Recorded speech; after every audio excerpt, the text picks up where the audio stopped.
3-0. The Chicago Bulls had it all locked up.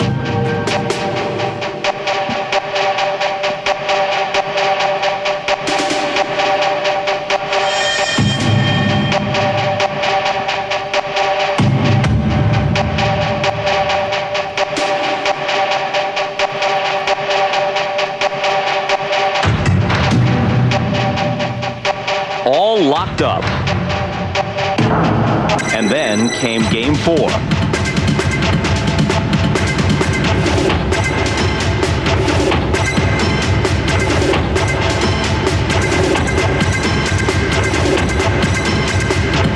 Tonight, the Game 5 few anticipated. The Sonics have asserted themselves. And they've denied the Bulls a defining moment. There'll be no sweep in these finals. So for at least one more game, the prize remains unclaimed, still one win away. The Bulls hope that when the smoke clears tonight, they'll be taking the goods back home to Chicago. Game 5 next.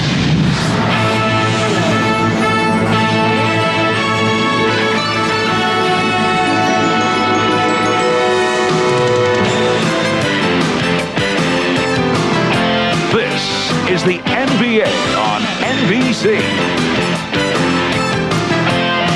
The 1996 NBA Finals. The line at Key Arena is not for Game 5 ticket refunds, as so many had expected. Instead, one more game for the Sonics on their home floor before some of the most exuberant fans in the NBA. One more chance to turn these NBA Finals upside down. Hi again, everybody. I'm Bob Costas. After losing Game 3 here by 22 points, the question was whether the Sonics could even make it interesting in Game 4. Instead, they herded the Bulls out of the building. Seattle played its best game in weeks. The Bulls played one of their worst games in memory. Of course, the Sonics had a lot to do with that. And in a 43-point turnaround, Seattle took Game 4 by 21. Sonics coach George Karl knows his team has waved a red flag in front of these Bulls, and he expects tonight's game to be played at a furious pace right from the opening tip. First 12 minutes of Game 5 are going to be unbelievably intense. And if we can win that game of energy, I think we'll win a big part of the chance of being successful. We can play with the Chicago Bulls and beat them if we don't turn the basketball over. I think if we control the turnover situation, it's going to be a close game. At what point does this stop being about putting the best face on it, salvaging a game, playing well, playing for pride, making the Bulls sweat for it, maybe sending it back to Chicago? At what point does it stop being about that and start being about winning the series? I think if we win Friday night, they got to be serious about it.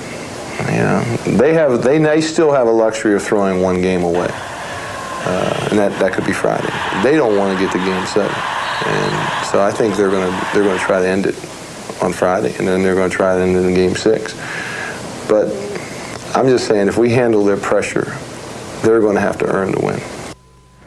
Well, the Bulls tried to get back into Game 4 by pressuring the Sonics in the second half, but Seattle stood its ground. We're getting set for Game 5. Michael Jordan and the Bulls still trying to finish off one of the great seasons in NBA history. While Shawn Kemp, who's been the most consistent performer in these finals, looks to put the Sonics on his back and take this thing back to Chicago. We'll hear from our game announcers, Albert, Gukas, and Walton next. The tip-off for Game 5 about 10 minutes away. Back we come to Seattle right after these messages.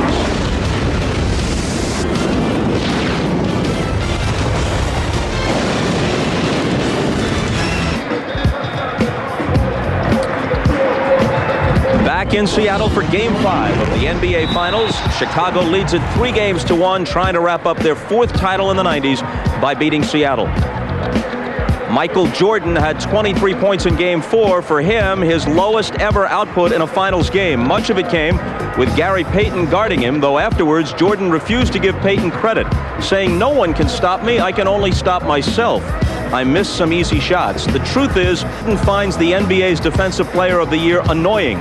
He views the sometimes brash youngster as impudent, and he would love to have a big game at his expense.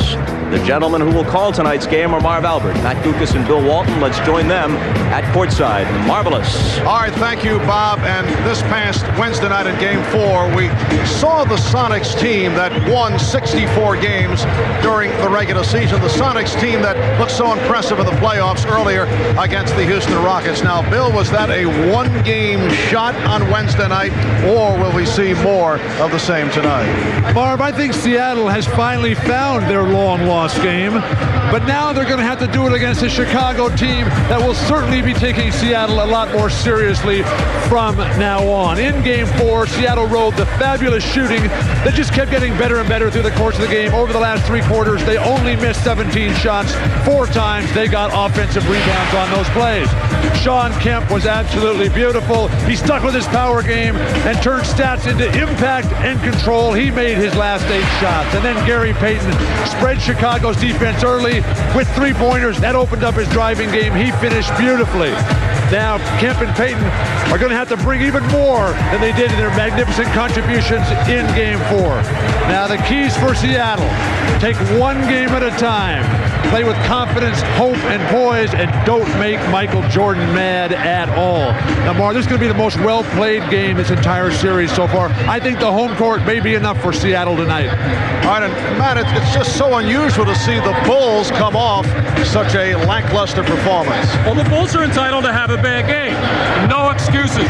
Give Seattle most of the credit. But what was this? Breakdowns all over the place. Tony Kukoc just throwing a pass to nobody in particular. And then Jordan throws one to Scottie Pippen, but he wasn't in the game. And on that Kukoc miss of the long jump shot, Detlef Schrempf releasing, and Steve Kerr way too late getting back. Chicago's half-court defense lethargic as Jordan gets no support from Bill Wennington on the tight curl. And when Michael and Scottie combine for 10 for 36 from the field and 1 for 10 from downtown, you will get the rare Chicago loss. But I got to think we will see a much more determined Chicago team tonight. So once again, the Bulls are looking to wrap it up. The Sonics hoping to extend the series. Coming up in a moment, Game 5 of the NBA Finals. Prudential. Live well. Make a plan. Be your own rock. Another beautiful day in Seattle. A 63-degree mild day here in the Pacific Northwest. This capacity crowd is ready for Game 5 of the NBA Finals Series, and we're set for the introduction of the lineups. So let's join with the public address voice of Key Arena, Jim Gracie. Ladies and gentlemen, welcome to Key Arena at Seattle Center for Game 5 of the 1996 NBA Finals between the Chicago Bulls and your Seattle Supersonics. And now, ladies and gentlemen, time for the starting lineups. First of all, for the visiting Chicago Bulls. A 6'6" guard from North Carolina, number 23, Michael Jordan. 6'11" guard from Croatia, number 7, Tony Kukoc. A 7'2" center from New Mexico, number 13, Luke Longley. 6'7" forward from Central Arkansas, number 33, Scottie Pippen. And a 6'6" forward from Southeast Oklahoma State, number 91, Dennis Rodman.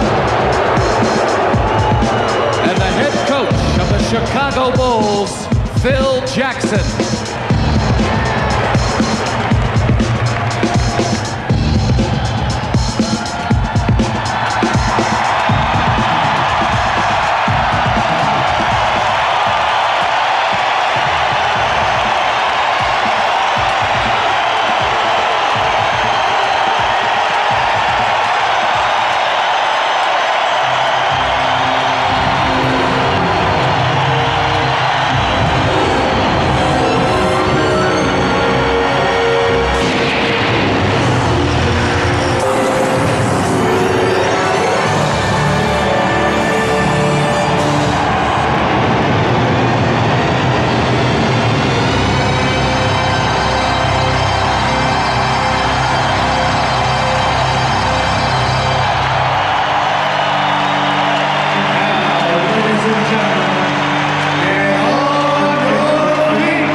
6'3" guard from Bradley University, number 33, Hersey Hawkins.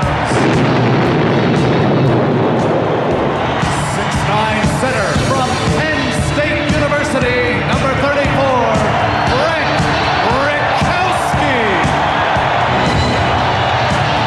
6'10" forward from the University of Washington, number 11, dead left Shrimp. And a 6'10" forward from Trinity Junior College, number 40, Sean Kemp. And the head coach of the Seattle Supersonics, George Karl.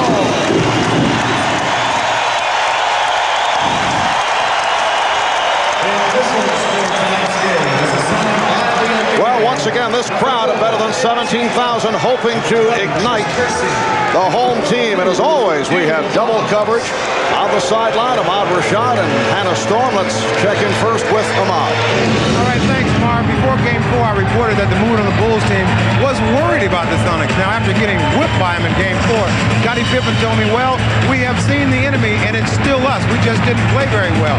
Now, everybody on this team is tested. And you want to talk about being really tested, that's Michael Jordan. I tried to talk to him about the game, and he just said, you know, I don't even want to talk about it. I'd rather express myself in the way that I play tonight. For the Seattle part of it, let's go down to Hannah. Thanks, Ahmad. Well, on this, the beginning of Father's Day weekend, an incredible sight awaiting George Karl on the bench as he came out before the game. This was a surprise engineered by his wife, Kathy, the presence of his 90-year-old father, Joseph Karl. Now, George told me he's asked Joseph to attend games hundreds of times, but he's been unable to come to a Sonics game in 4 years. He has a lot of trouble seeing and a lot of trouble walking, but he listens to every single game on the radio. George told me that his dad has always been his inspiration and will be again tonight for Game 5, as they hope to celebrate Father's Day a little early, because on the real occasion on Sunday, George hopes to be playing Game 6 in Chicago. Mark? Thank you, Hannah. An emotional moment at the Sonics bench for the Sonics head man, George Karl. The officials, Hugh Holland, Jess Kersey, and Ed T. Rush. This is the crew that worked Game 2. That is Hugh, who has not been a favorite of the Chicago Bulls.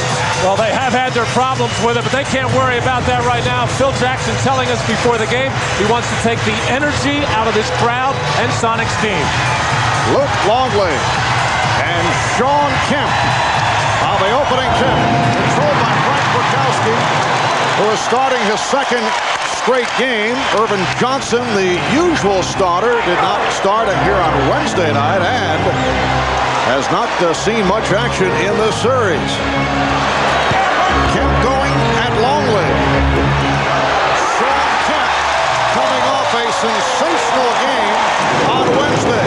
12 of 17, 25 points, and 11 rebounds, and he's given Seattle a 2-0 lead. Terrific way to establish yourself early. Go to a power move, make them respect that, then trick them later. Nice pass from Luke Longley for Tony Kukoc. Phil Jackson telling us earlier that Ron Harper will not play at all in the first half. Beautiful push by Rikowski to find Kemp. Harper bothered by the aching knees, and Phil would rather use him straight, and he's planning to go with him in the second half. So Kukoc in the starting lineup once again. They did so well with Tony starting in Game 3, so they don't really lose anything. But what a way to attack Frank Rikowski, taking it about 60 feet, making a fabulous play. Here is Kukoc for three.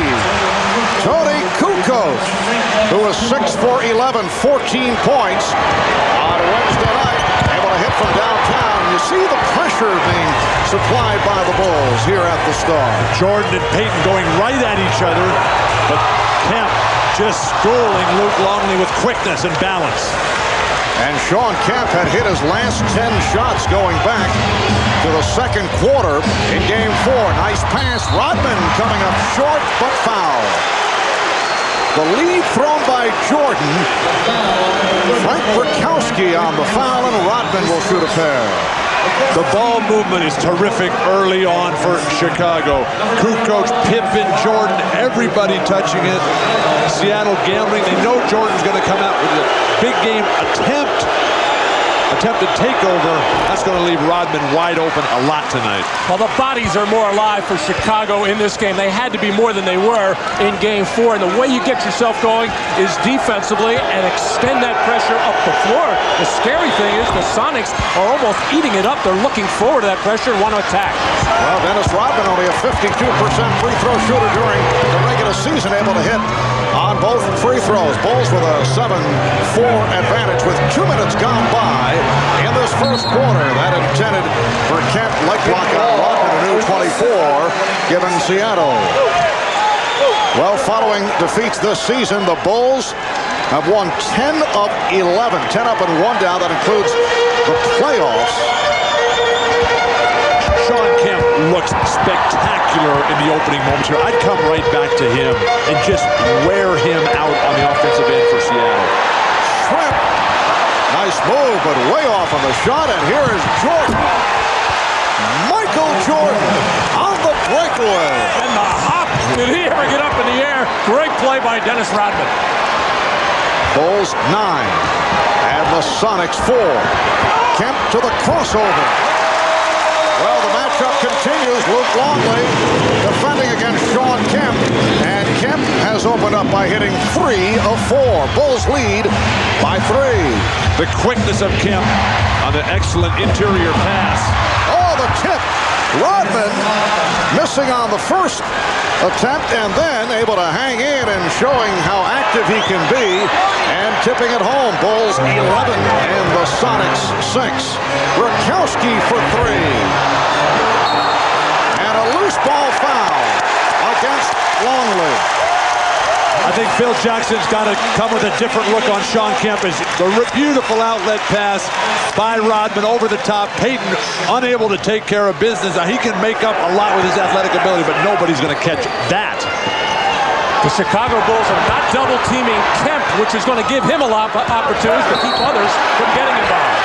And Hersey Hawkins took that hit. So Hawkins driving it to the basket, fouled by Pippen. Again, if Chicago doesn't do a better job of keeping Payton in front of him, keeping him on the perimeter, that's going to set up Hawkins, Shrimp, and Kemp all night long. Non-shooting foul. Hersey hit before the shot attempt. Gary Payton being played by Michael Jordan. And Hugh Hollins indicating an illegal defense. That is the first such call against Chicago. It's called on Dennis Rodman, who is guarding Rakowski, who was trying to lure him away from the basket.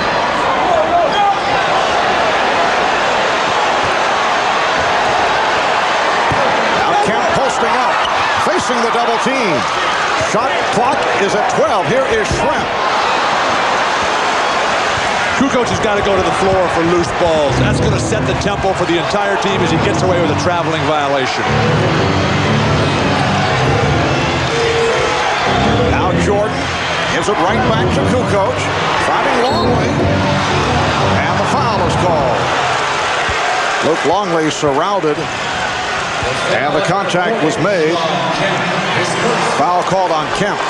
Scottie Pippen just brought everybody together at the top of the key to let them know what he is trying to do. Scottie has really labored shooting the basketball in every area, so he's trying to move without the ball, work underneath the basket, do some posting up, and he's getting knocked around like a pinball in there, saying, hey guys, keep an eye out, I'm open. One of the reasons Scottie's labored, he's worn out over the last decade of playing championship level. That guy has not had a break at all. Jordan took that nice year and a half off, and it showed with fresh spring in his legs. It's Chicago leading 12-6. 4 minutes gone by in this first quarter. Hawkins off the screen. Rakowski tried the back tap, but it carried out of bounds, so the Bulls will get it back.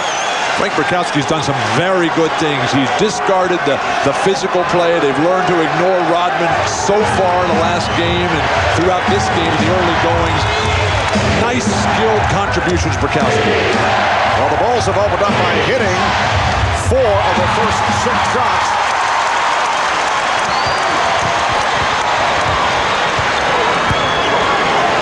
Here's Kemp on a pull-up. Yes. It's been all Sean Kemp for the Sonics. Seattle points. Here's the alley-oop for Jordan, who beat Payton for his second field goal. And it's the Bulls by 6. Sonics get right back. They try to beat the Bulls in the transition. Schrempf keeps it alive. Now Payton being guarded by Pippen. So it is Jordan against Burkowski. Payton for 3. Rebounded by Hawkins. And the outside official, Hugh Hollins, indicating a kick ball against the Bulls. The Sonics will maintain possession as a timeout now is being called by George Karl. Well, a couple of times now, Michael Jordan has had the opportunity to take off and almost like on a trampoline. Perfect timing, perfect feed from Tony Kukoc as Michael Jordan, way above the rim, takes care of business.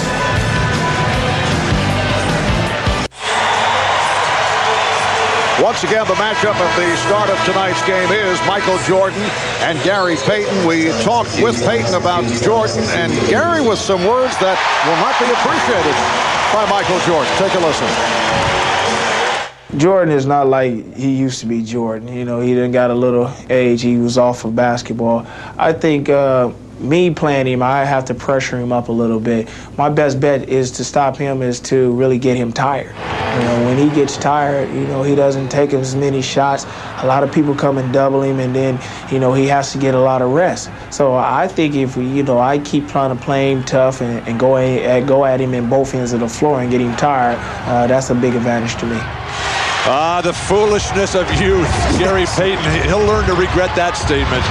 And Jordan gets inside, but could not convert. Rebounded by Burkowski. You know, it's one of those situations, you know what Gary Payton was trying to say, but probably should have pulled it back. I think Michael Jordan is better than ever. He's so much smarter, his skills are so much better, and he's not trying to play a game based on athleticism and individuality anymore. Shot clock at 5. Schrempf, he's been off. Rebound, Longley. Pippen with Hawkins getting back.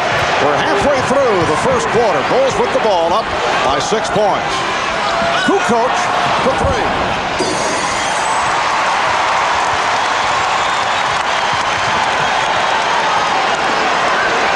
Schrempf fielding for Kukoc. Schrempf going at Kukoc and finding Payton. Not able to hit from downtown. Gary Payton just does not feel comfortable shooting the ball. 0 for 3 so far. Just rushing his shots a little bit. They actually triple team Schrempf on the play. Scottie Pippen called for the travel. Scottie Pippen coming off a 4 of 17 the other night, preceded by shooting 5 of 14 in Game 3. In fact, shooting only 35% for the series. Look at the Seattle breakdown. It's been all Kemp, 4 of 5 from the field. The rest of the club 0 for 8. Come right back to Kemp. Dump it in low. Let him go again. Sonics have missed 7 of the last 8 shot attempts. Payton going at Jordan. Could not get the shot off and is called for a foul and is very upset.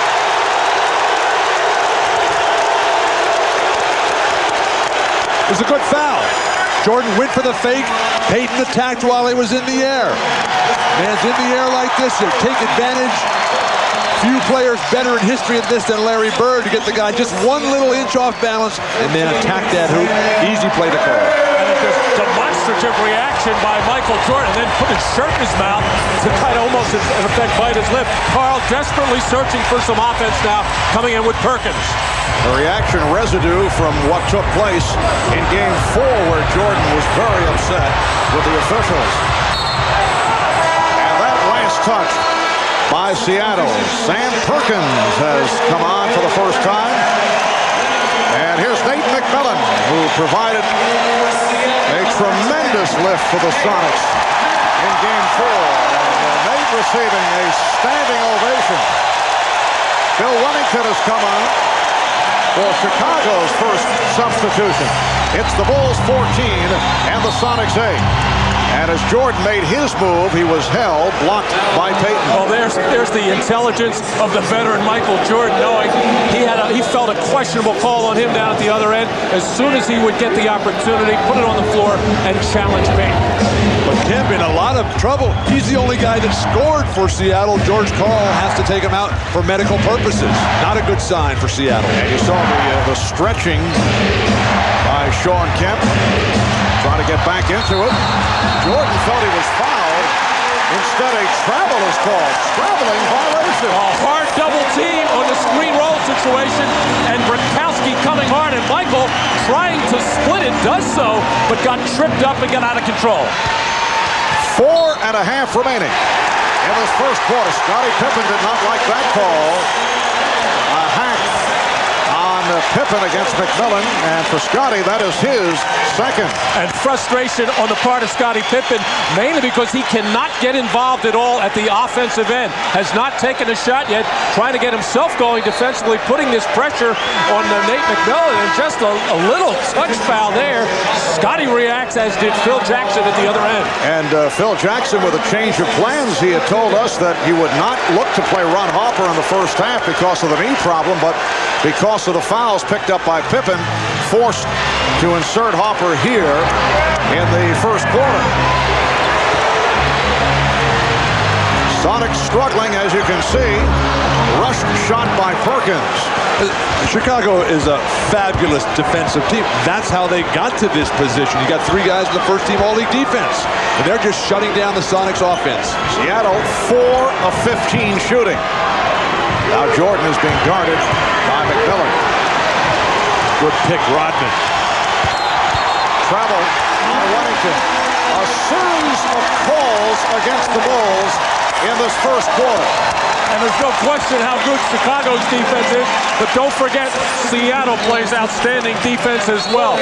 Very aggressive, very physical, and so far in this ballgame, they have really frustrated the Bulls' triangle offense. It is not crisp, it is not sharp. And Sean Kemp is back on the floor after going through a series of stretching exercises. Perkins eluding Rodman. Yes. So the Sonics with their first field goal outside of Sean Kemp.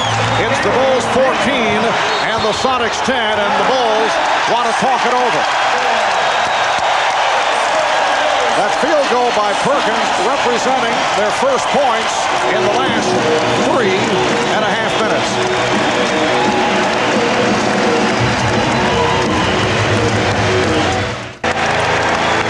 Scottie Pippen sitting down after collecting his second foul. He had said he would be more aggressive offensively tonight. You can see the struggle through this final series. He feels Wednesday night he was settling for shots instead of taking it to the basket, but as we touched on earlier, sore ankles and other injuries have certainly affected his quickness and his slashing ability. Well, Scottie was having a fabulous season up until around the All-Star break, and because of those injuries, his shot has really left him. He has been erratic this last third of the season. Steve Kerr has come on, and Steve, after having an excellent regular season and earlier play in the playoffs, has been off in the finals. Tony Kukoc with 7 points. Bulls lead 16-10. And that was a well-executed little play out of the triangle by Chicago, set up by the nice pick by Dennis Rodman. Payton and McMillan in the backcourt. Kemp, Trent, and Perkins are up front. So nice to see Michael Jordan up full court, 94 feet, man-to-man defense. Works like Scottie Pippen as hard as anyone on the defensive end. Seattle can't even get it in. They just did beat the 5 seconds. Nice. Payton blows the layup. Steve Kerr intimidated him. Just under 3 minutes remaining in this first quarter. The Bulls lead by 6. Now Kerr played on the switch. Shoots over Perkins. Kept alive by Jordan. Rodman really a non-factor in the first quarter here. Steve Kerr now 5 of 22 shooting in the series.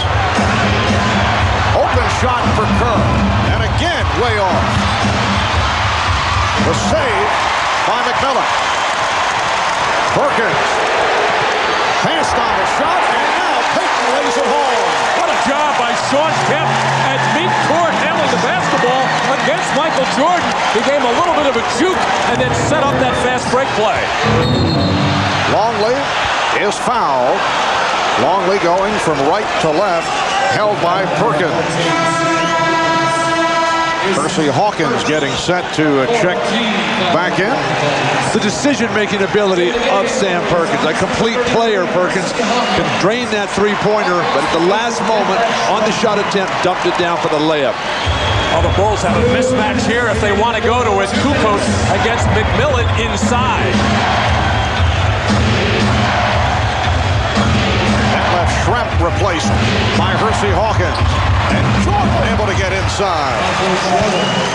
Michael's third field goal, 3 of 5, 6 points, and the Bulls lead 18-12. George Karl's strategy is to front in the low post. They're not getting good weak side rotation at all. Somebody's got to come hard. Hersey Hawkins had all day to line up that shot and hit it from downtown to cut it to a 3-point Chicago lead. All because Sean Kemp leveled Michael Jordan, took him out of the play, couldn't recover. Jordan with one of his rare outside attempts. And the Sonics had a fast break opportunity. Now here's Michael Jordan in the post, and this is what the Bulls had trouble with in Game 4, that little lob pass on the little release, and they did not execute it very well, but Michael Jordan trying to get over the top. Sean Kemp kind of with a hip check. Scottie Pippen is back. Michael Jordan getting a rest. Michael telling us before the game that the Bulls need a lift from the bench, and they're not getting it. Steve Kerr is still struggling with the shot. We're just under 1 minute to go in this first quarter. Yes, and it counts. Putting the move on Steve Kerr, and Hawkins will go to the line with a chance to tie the game. Clearly the best basketball that we've seen during the finals this year. Sonics in transition. Kerr giving it up on the offensive end and then just flailing away Hawkins at the hoop. Lucky to get that foul. Looked like the offensive player initiated contact. 3-point play for Hawkins, who comes off a strong game on Wednesday. Sonics and Bulls tied at 18.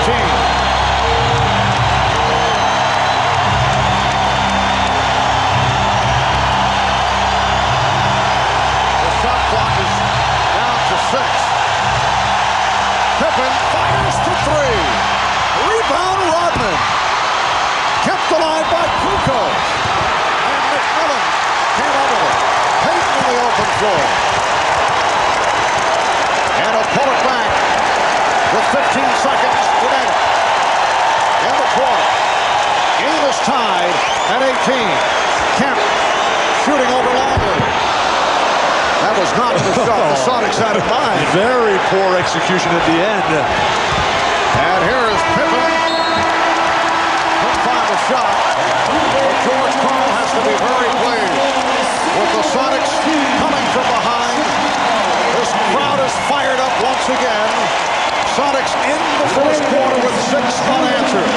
And the game is tied at 18. You are watching the NBA on NBC. This is the NBA on NBC, the 1996 NBA Finals.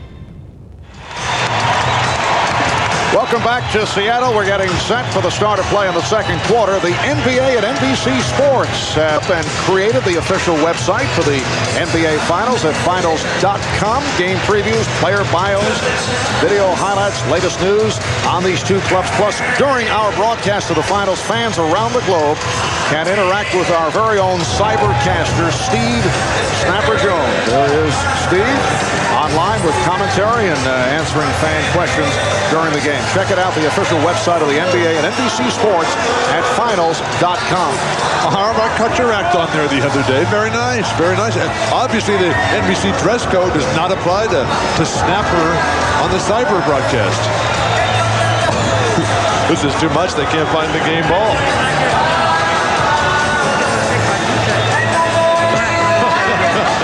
Chicago's bench coming up with absolutely nothing in that first quarter at either end of the floor, which is going to put that much more pressure on Scottie Pippen, Tony Kukoc, and when Michael Jordan does get back into the ballgame. Well, Hersey Hawkins scoring the last 6 Seattle points to conclude matters in the first quarter. Randy Brown has checked in for the Bulls as Scottie Pippen opens up the second with his first field goal. It's the Bulls 20 and the Sonics 18.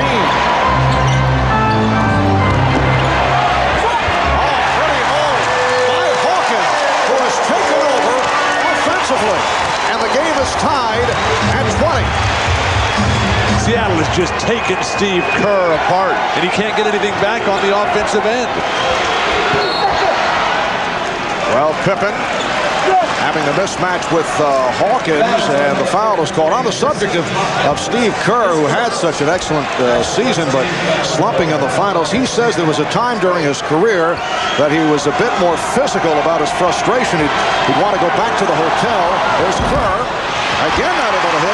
He'd want to punch holes in the wall, but he says he can't do that anymore because we stay in much nicer hotels these days. And the way he's shooting it now, he might miss the wall. He is really thinking too hard out there. You can tell the way he's holding his follow-through. John Paxson, a former Chicago Bull player, now assistant coach and a great outside shooter, was telling Steve at practice yesterday, you've got to get your balance. Get your balance and let it fly. But once that mind takes over, it makes it very difficult to shoot the basketball. Illegal defense, the call for the second time, and so Hawkins will shoot the technical. But coming out of that quarter break, Phil Jackson going to 2 post plays for Scottie Pippen. He is not happy with the way Scottie Pippen is shooting the ball from the perimeter. Not only the result, but the type of shots that he's taking, so inside. Sonics lead by 1. A minute gone by in the second quarter.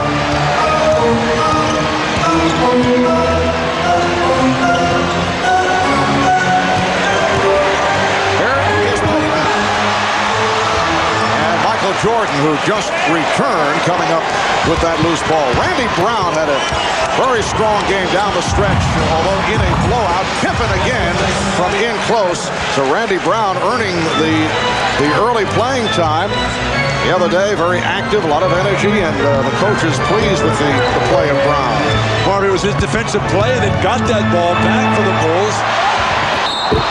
Won't count. Foul called with Payton driving the lane and blocked off. I think Phil Jackson's going to go with Randy Brown more than Steve Kerr right now because Kerr just can't get it going. Bulls get a break that foul was actually called. It denied a Sean Kemp slam. And right now the referee's going to check. I thought Gary Payton shot that basketball as he was bumped by George Karl is out on the floor right now saying that he was fouled when he shot the ball. I think he was. They want it in the act, which would be a shooting foul, and Karl is very upset. Here's another look at it. Well, Luke Longley stepping over to try to take a charge here, clearly moving on the play, and since the ball didn't hit the rim or the basket, the officials felt it may have been a pass, but now they are correcting the play, and Gary Payton, a poor free throw shooter at 62% in this series, steps to the line. Well, Payton has been off from the field, only 1 of 6. 1 for 1 from the line. He has 3 points. But poor is relative. I mean, if Shaq did that, people would be ecstatic. 62% for a point. Sonics lead 23-22. 2 minutes gone by in the second quarter. Longley lost it.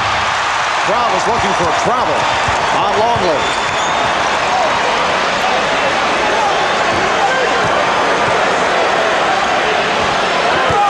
Payton going at Brown. Has to throw it out. Hawkins.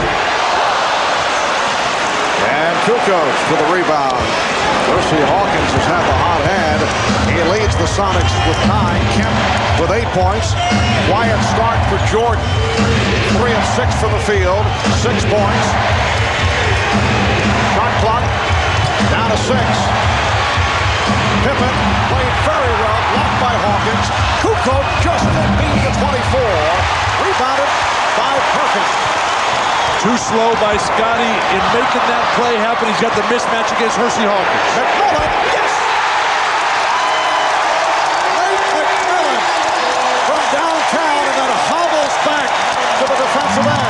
Marv, I was talking to Nate. He said that his contributions had to be more than emotional today. He had to start playing good basketball again. That's very hard to do with that injury. Traveling violation on Scottie Pippen. A host of travels have been called against Chicago. Well, when you have a bad back and bad legs, it is so difficult to shoot the ball from the perimeter. But somehow or other, Nate McMillan in the last 2 ball games has been able to get his feet under him and still knock the shot down. He is playing really on so much emotion, so much adrenaline, and feeding off this crowd. It's the Sonics by 4. We'll be right back.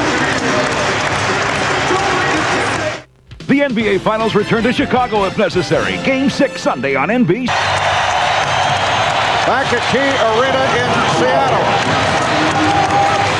George Karl and his Sonics with their biggest lead of the game, up by 4 as they have turned it around once again. You see the struggles over the first 3 games when they were trailing 3 games to nothing. And in game 4 with that stirring victory, shooting 56%, a 107-86 win over the Bulls. You saw the numbers change around dramatically, and tonight the Sonics receiving balanced scoring. Hawkins with 9 and Kemp with 8. The Bulls have led by as many as 6, and the Sonics now by 4 with 3.5 gone by in the second quarter. And a reaching foul is called on Steve Kerr. Well, Steve is trying to make up for some of the problems the season's having at the offensive end by being more aggressive at the defensive end. Although Hersey Hawkins, not known as a one-on-one player, still can take the ball to the basket and excellent using screens. Left Shrimp. Rebound, Sean Kemp. Rebounded by Luke Longley. Dennis Rodman continues to be a non-factor. Scottie Pippen is trying to shoot his way back into it. Michael Jordan, yes, and it counts. And he'll head to the line looking for his 9th point. Hugh Hollins in a discussion with a couple of members of the Sonics and maybe handing out AT. The technical on Nate McMillan for throwing the ball at Dennis Rodman on a little bit of an exchange underneath. Dennis loves to just get tangled up. Dennis put the ball right in his midsection. I don't want that ball. Again, Dennis Rodman initiating the play, yet the second one so often the one detected. No question that Dennis instigated that, and then McMillan was the guy who was seen and was called for the technical foul. Seattle has really improved through this series at learning to ignore Dennis Rodman. They really came to the front in game 4 tonight. That was the first altercation, and now they come right back and tag Dennis. So the foul on Rodman, his first. Well, Dennis Rodman always aggressive on the offensive board there. That was a makeup call. That was for pushing the ball in Nate McMillan's stomach, but that was not a foul. Sonics by 1. Kemp looking to do it off the dribble and try to backdoor pass, and it's a kickball. So the Sonics get the reset of the clock, a new 24. Sean Kemp's playing at a faster speed, and the rest of his teammates, they need to catch up to him. McMillan for Hawkins. Kemp passing on the 3-point shot. Thank goodness. Yes. Perkins posting with the shot clock running down. Oh, Kemp stealing the rebound from Rodman. Shrimp. Yes. Sean Kemp made that play. Took it away from Dennis Rodman. Sonics with a 3-point lead.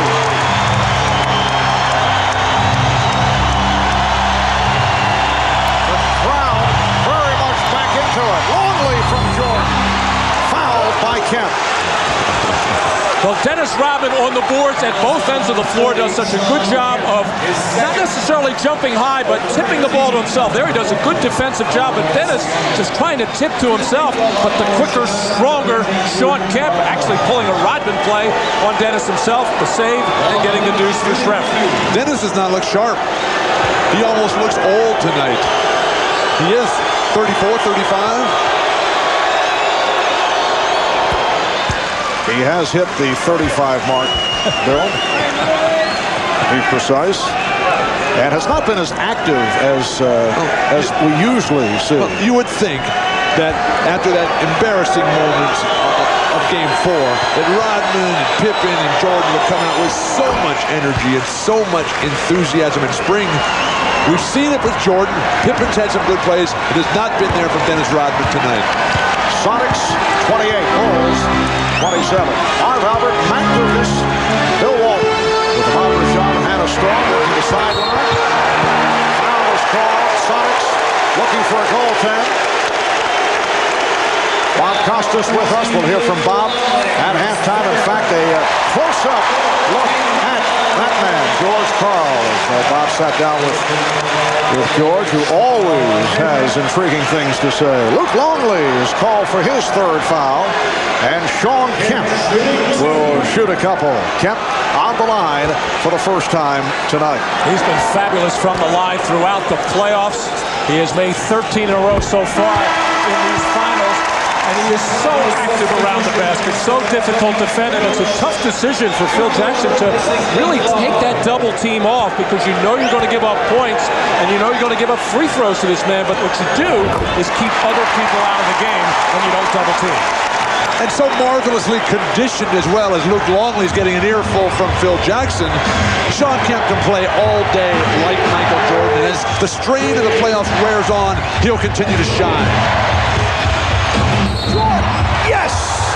And it counts.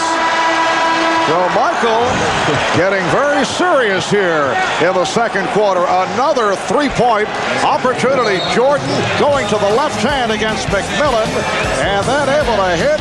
Draws the foul. We'll be back in a moment. Well, Dennis Rodman showing the frustration that he's going through right now with the way he is playing and the way the team is playing at this juncture.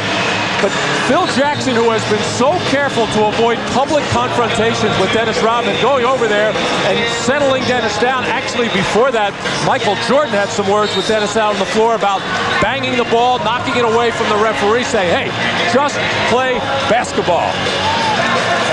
Seattle has come all the way back, and they're playing such good ball right now. Sonic basketball, terrific defense. They need more offense out of guys other than just Kemp. They haven't made a lot of shots tonight, Marv. They've already missed 18 shots in this game. The last three quarters of Game 4, they only missed 17 total. 11 of 29 from the field, 38%. Bulls now 44%. Jordan completing the three-point play, so he has 11. And the game is tied at 30. Some light pressure being shown now by Chicago. Gary Payton is back, handling against Michael Jordan. Payton and Hawkins and McMillan in the three-guard setup, along with Kemp and Schrempf. 6.5 to go in this first half. It is Game 5 of the NBA Finals. Sonics trying to stay alive, hoping to send the series back to Chicago. It won't count. Foul or the shot attempt. And the Bulls, of course, trying to wrap it up here in 5 tonight. Foul was called on Rodman. That is his second. And the Bulls are now over the foul limit. The Sonics have 4 team fouls. And a delay of game warning on Chicago. They've switched Dennis Rodman now with Longley on the bench. He wasn't getting it done. The next choice. Oh, that's an initiation of contact by the offensive player, Sean Kemp, who was standing right there. The play called, though, on Dennis Rodman. Well, Dennis Rodman does such a good job of guarding bigger, stronger players. Like a Shaquille O'Neal, I say good job, that's all relative, because he has a good low base and knows how to play post defense. The problem regarding Kemp is he's quick and explosive. Well, Sean Kemp finally misses from the line. Sonics lead 31-30. Good defense. Hawkins making him bring it back away from Jordan. Steve Kerr getting the playing time here in the second quarter. Nice feed from Kerr to Kukoc. Tony Kukoc continuing his consistent scoring right throughout the finals. And the Bulls now lead 32-31. Kukoc with 9 points.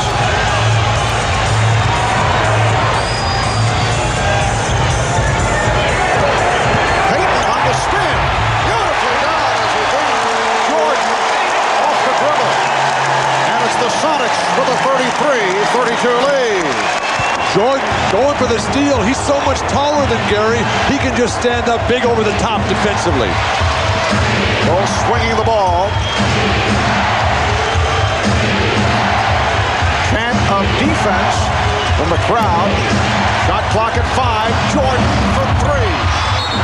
Over the top of the glass. So the ball goes back to the Sonics. Well, Gary Payton is the defensive player of the year, but this man, number 23, a pretty fair country defender in his own right this time, got faked out of his shoes as Payton made the strong, hard move to the middle. Michael went for it, and then a terrific spin play by Gary Payton. The Bulls are now 1 for 9 from three-point range. They have missed their last 8, coming up on 5 minutes remaining. First half, Sonics lead by 1. Payton off the screen. 3 for Payton. Beautiful pick set by Sean Kemp. And you can just feel the surging confidence of Seattle. Payton takes Jordan in the post one time, now comes back and works the pick and roll, gets the 3. Seattle playing terrific ball.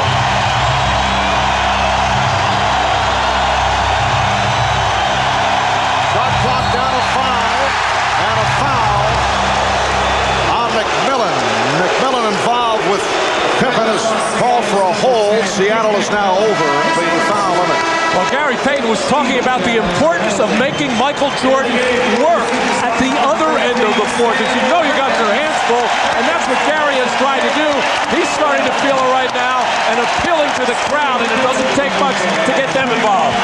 Yesterday, Michael Jordan was telling our Jim Gray and Julius Erving that after being taunted somewhat by Gary Payton in games 1 and 2, game 3, Jordan said Payton asked him only one question: "Can I have your shoes?" Jordan said, "No, maybe some other time." Talk about timing. So Nate McMillan headed back to the Sonic locker room. They'll work on Nate. That has been the procedure with the bad back and the hamstring problem, which comes from the back injury. Sonics lead 36-34. 4:25 to go in this first half. They can swing Perkins into the low post on Scottie Pippen right here. Payton. And Lockman in a battle. And last touched by Kemp.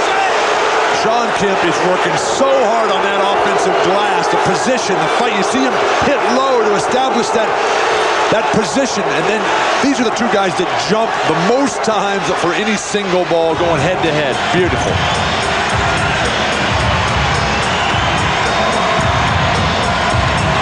Pippen for 3. And a foul is called.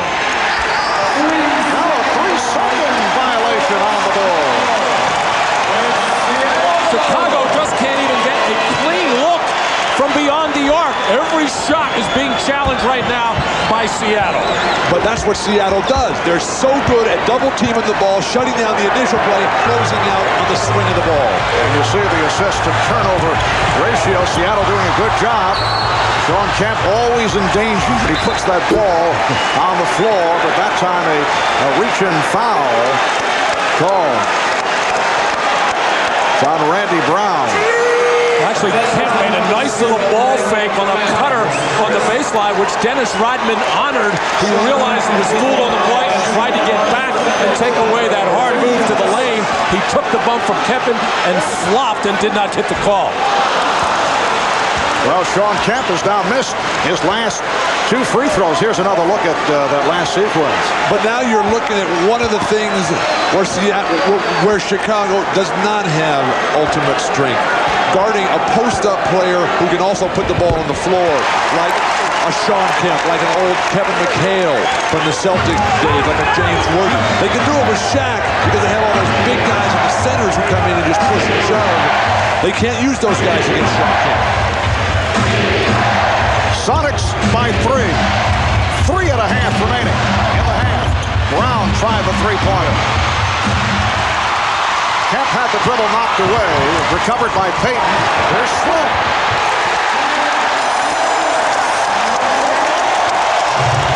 Left. Providing a 5-point Seattle lead. And Chicago calls for time.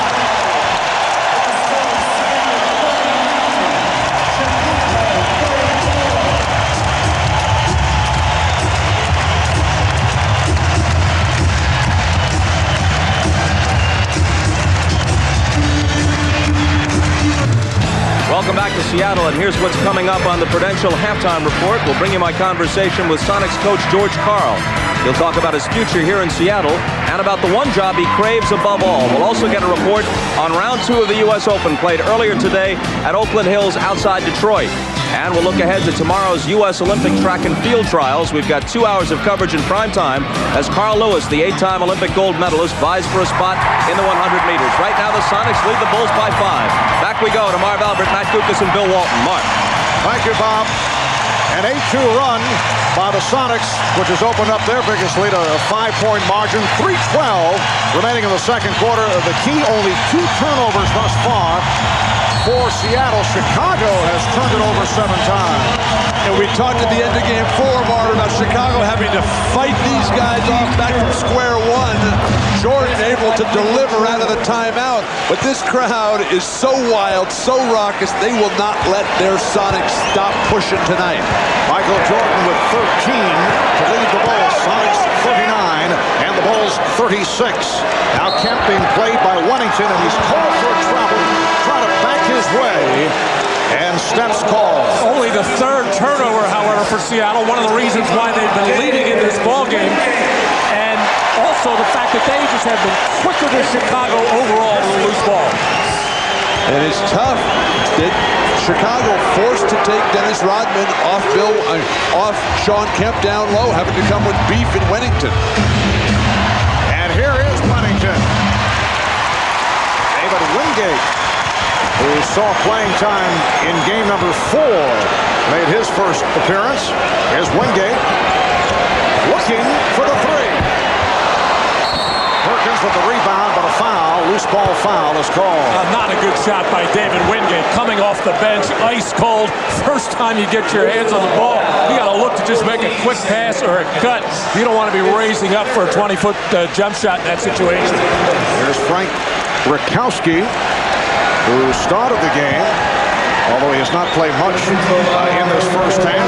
He returns, replacing Sam Perkins, who just collected his 3rd foul.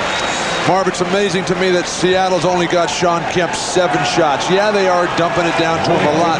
He has taken 6 free throws. Sean Kemp, he's playing so well, so far above everyone else, his teammates. He should be taking at least 15 shots in this first half alone. Bill Wennington in his 9th season out of St. John, spent 5 years with Dallas, a year with Sacramento, a couple of years in Italy, signed with the Bulls as a free agent. It's his 4th year with Chicago and has been very effective coming off the bench, particularly in the playoffs. Well, I thought Hersey Hawkins had a nice little run there at the end of the first quarter to chip in with the scoring, and Gary Payton has sit live. Shrimp. Rebounded by Rodman. Short behind the back to beat Rakowski. That goes right at Wingate. What a move by Michael Jordan. And he's tied the game at 39. How about the crowd reaction to that? Here's Kemp right there.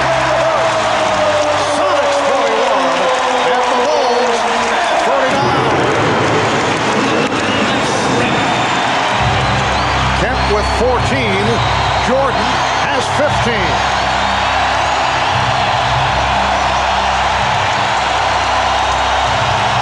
Wingate guarding Jordan. Off the fake. Rebound, Pippen.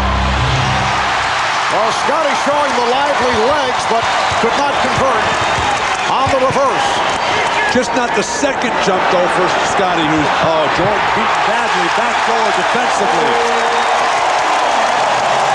Gary Payton got the step on Michael Jordan, and it's the Sonics by 4 coming up on 1 minute remaining in the first half.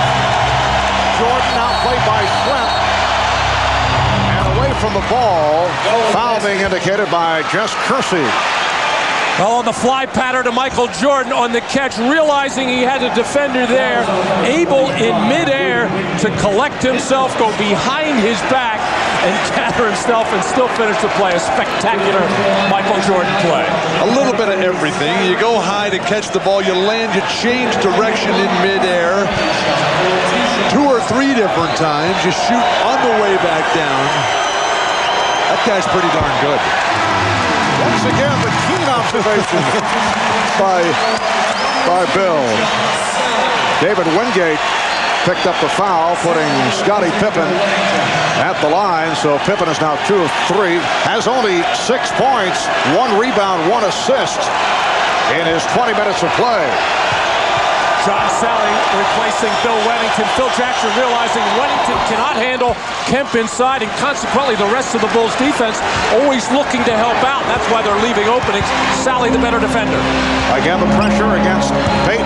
First it was Jordan, and then Pippen, and Payton able to handle it. Bukowski tried to hit the cutting Payton, but that pass off the ball. That was a beautiful pass, I thought, though, Marv. Payton just not ready for it. And here is Steve Scheffler with an early entrance to give Shawn Kemp a rest. The reason we're seeing Scheffler at this point is because Perkins has 3 fouls, and George Karl wanted to get Kemp out of there. Did not want Kemp to pick up a 3rd before the half. Like good isolation, Scotty should just take him right to the hole. Hey, Tony Kukoc. Well, Kukoc going at Scheffler, called for travel. Very anxious to set it up in the post-up mode. So the Sonics get it back with a half minute to go in this first half. 22nd timeout taken by Seattle. It's the Sonics by 3, and once again receiving a standing ovation. 22nd timeout has expired. Here are the Bulls moving back onto the floor. Michael Jordan, 7 of 12, 15 points, 9 of his 15 in the second quarter. Shawn Kemp sitting down for the final half minute of this first half. He leads Seattle with 14. Gary Payton, after the slow start, coming on with 9 of his 11 in the second quarter. Good psychological move right now would be to let Gary Payton go right at Jordan, but they can't even get the ball inbound. Well, how disappointing. Rare turnover, though, by the Sonics, who have handled the ball very well in this first half. But the Bulls get it right back, setting up for a final shot of the half. Jordan fires. And the Sonics lead by 1. 10 seconds to go. First half. We are down to 5. Pressure on the ball, slowing up Payton, able to penetrate. And that is the end of the first half. And the Sonics are hearing it from the crowd. The Bulls at one stretch led by 6. Sonics able to come from behind. They have a 1-point lead at the half. Back in a moment with Bob Costas and the Prudential halftime report.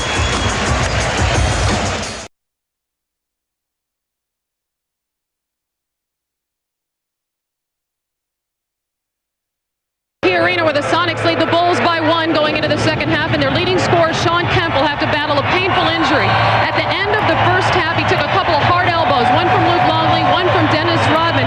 He has suffered a contusion. That's a fancy word for a bruise to his chest. The team doctor, Richard Zorn, told me he's in quite a bit of pain. They did ice the chest to give him some anti-inflammatory medication. They'll see how he responds in the second half. Now let's send it over to Ahmad Rashad. All right, thanks, Hannah. Phil Jackson very calm during the halftime, comfortable with the position that they're in. He wants his team to be more patient on their offense and try to get some backdoor plays because Seattle is overplaying them. He also emphasized the importance of making their free throws. Marv? All right, thank you, Ahmad. It's a 43-42 Sonics lead. On the subject of Chicago free throws, 11 of 15 from the line in the first half. Kukoc, and he's hit by Shrimp, or perhaps a traveling violation. The outside official, Hugh Hollins, calling the travel as Ed Rush underneath was indicating a foul. And that was not a smile of joy on the face of Phil Jackson there. He does not like that call. Yes, Tony Kukoc did fumble the ball, but I don't think he moved his feet. You turn a 3-on-1 fast break into a traveling violation. Ouch, that's an ugly start for Chicago. Hawkins and Payton open up in the backcourt. A bad shot by Hawkins. Kemp up front with Brakowski and Shrimp. Pulls with Longley at center. Here's Pippen trying a three. Pippen, Jordan, Longley, Kukoc, and Rodman on the floor. And trailing the play, a foul has been called on Rodman. Rodman with a hold. He was reaching out. Mixed up with deadlift Shrimp there, the outlet. Rodman impedes his progress up the court. Easy play to call. Goes on so many times. Jess Kersey has seen enough. Shrimp posting Kukoc. Oh, sweeping hook by deadlift Shrimp. The Sonics 45 and the Bulls 42. Minute and a half gone by in the third quarter.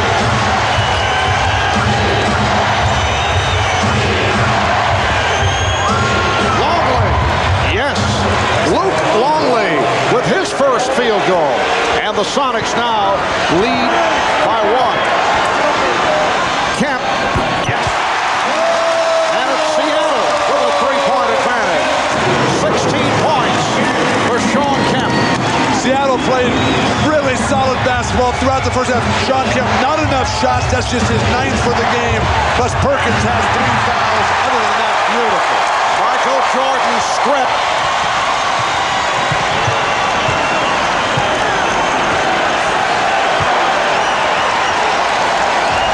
Shrimp backing Kukoc.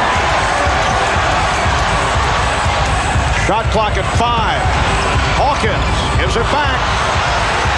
Hawkins gets it off.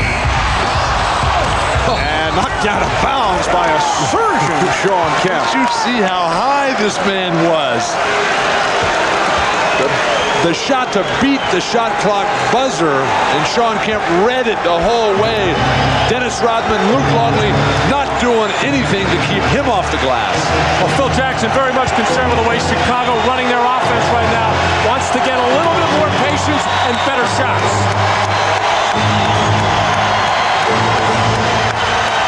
Kukoc pass on the 3-second violation. That was caused by the hesitation by Kukoc.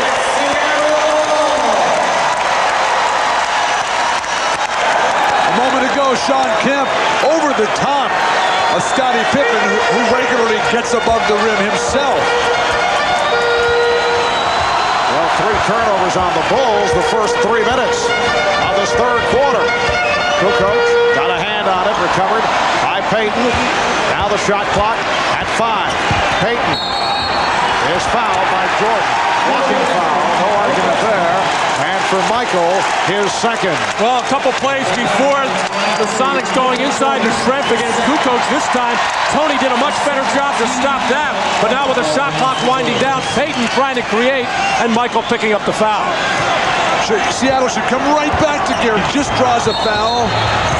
Double foul away from the ball. Brakowski and Rodman uncalled for. Well, something here beginning to brew. They were quiet earlier, but Brakowski and Rodman getting involved. Well, Dennis puts his chin and face right under the forearm of Brakowski, and Brakowski trying to create some space for himself can do nothing but hit Dennis Rodman. A 4th on Dennis, and that spells problems, big problems, for Chicago. Well, suddenly the Bulls are facing a difficult situation. You have 4 on Rodman, who is apparently drew blood, and that's what he is complaining about. You have Ron Harper, who's hurt because of the aching knees, has seen limited action. You have a situation with Scottie Pippen obviously hurting, and he is off his game. And the Sonics have a 3-point lead as they look to come back into the series, hoping to send it to Chicago for a 6th game Sunday. Finding Hawkins, the Sonics with a 49-44 lead. Kemp one time with the pass, Gary Payton with the taking of Michael Jordan. Sonics playing their game. And here is Jordan, too strong. Rebound stripped. Kemp ahead of the field, and he is fouled by Pippen. And Kemp hits the floor. And right after that play, as Rodman came in, gave a little extra bump to Gary Payton, who objected to that, got right up into Dennis Rodman and re-bumped him. The Sonics are so much better when they are just playing free and loose and reacting to whatever the situation is rather than set stuff. Pippen just trying to stop the easy lay-in. And then right after this, Rodman and Payton right in each other's chest. The Sonics have outscored the Bulls 9-2 in this 3rd quarter, and we may have reached the point where the Bulls need Michael Jordan to try and take over. They are down by 6. 8:02 to go in the 3rd. We'll be right back.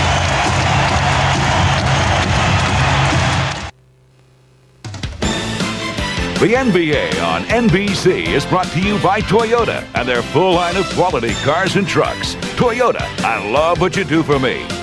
By Castrol Syntec Blend, added protection for severe driving conditions. And by Miller Lite, with a great taste of an ice-cold Miller Lite, life is good. Welcome back to Seattle. 4 minutes gone by in the 3rd quarter. The Sonics now lead by 6. Let's check in with Hannah Storm. Hannah?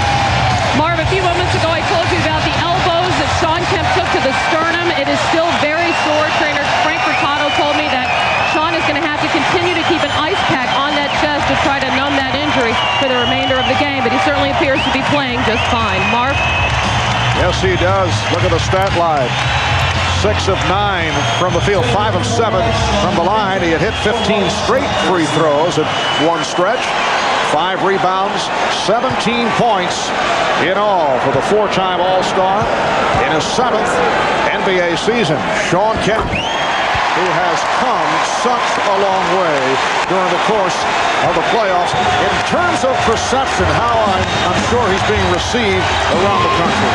Well, he's turned his incredible physical capabilities into impact, control of the game.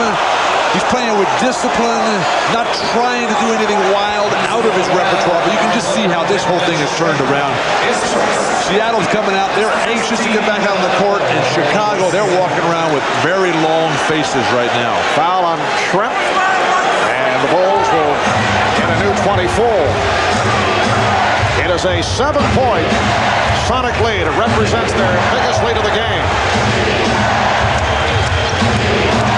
They double up on Kukoc. Pippen. Scottie Pippen. Nice move.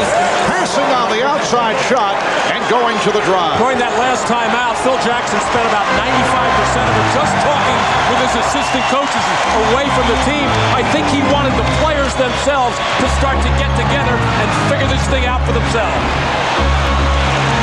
This is not so much about strategy and X's and O's for Chicago. They're just being out-hustled at this point. Here's Pippen. Not able to find the range, but not even alive. Pippen is now 3 of 9 from the field. Jordan off the screen. That was a 3-point attempt, and he was fouled. He will go to the line. Although Jess Kersey and Hugh Hollins involved in a discussion. And it is called a shooting foul. That was the point of the discussion. Foul on Payton. His second. I think part of the discussion was here is that maybe Luke Longley or somebody else got fouled on the screen in that situation, but clearly Michael got ticked on the shot attempt. But why foul him? Chicago's 1 for 11 from behind the three-point line tonight. Make them make one before you start jumping at them. Never foul jump shooters. So Michael Jordan with 3 free throws. He has 18 points in all. He's coming off the 6 of 19 the other night. Chicago Bulls fans like to point to the 1993 conference finals against the Knicks. Jordan 3 of 18 from the field in game 3. And then in game 4 came back with 54 points on 18 of 30 from the field.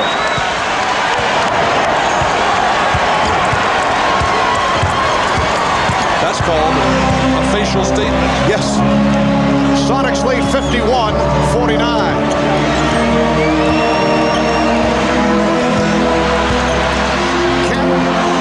Kemp on the recovery. Hawkins keeping it alive.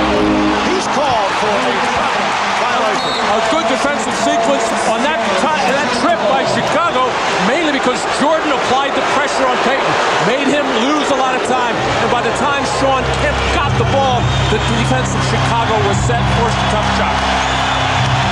And Rodman just cannot get into the rhythm of this game.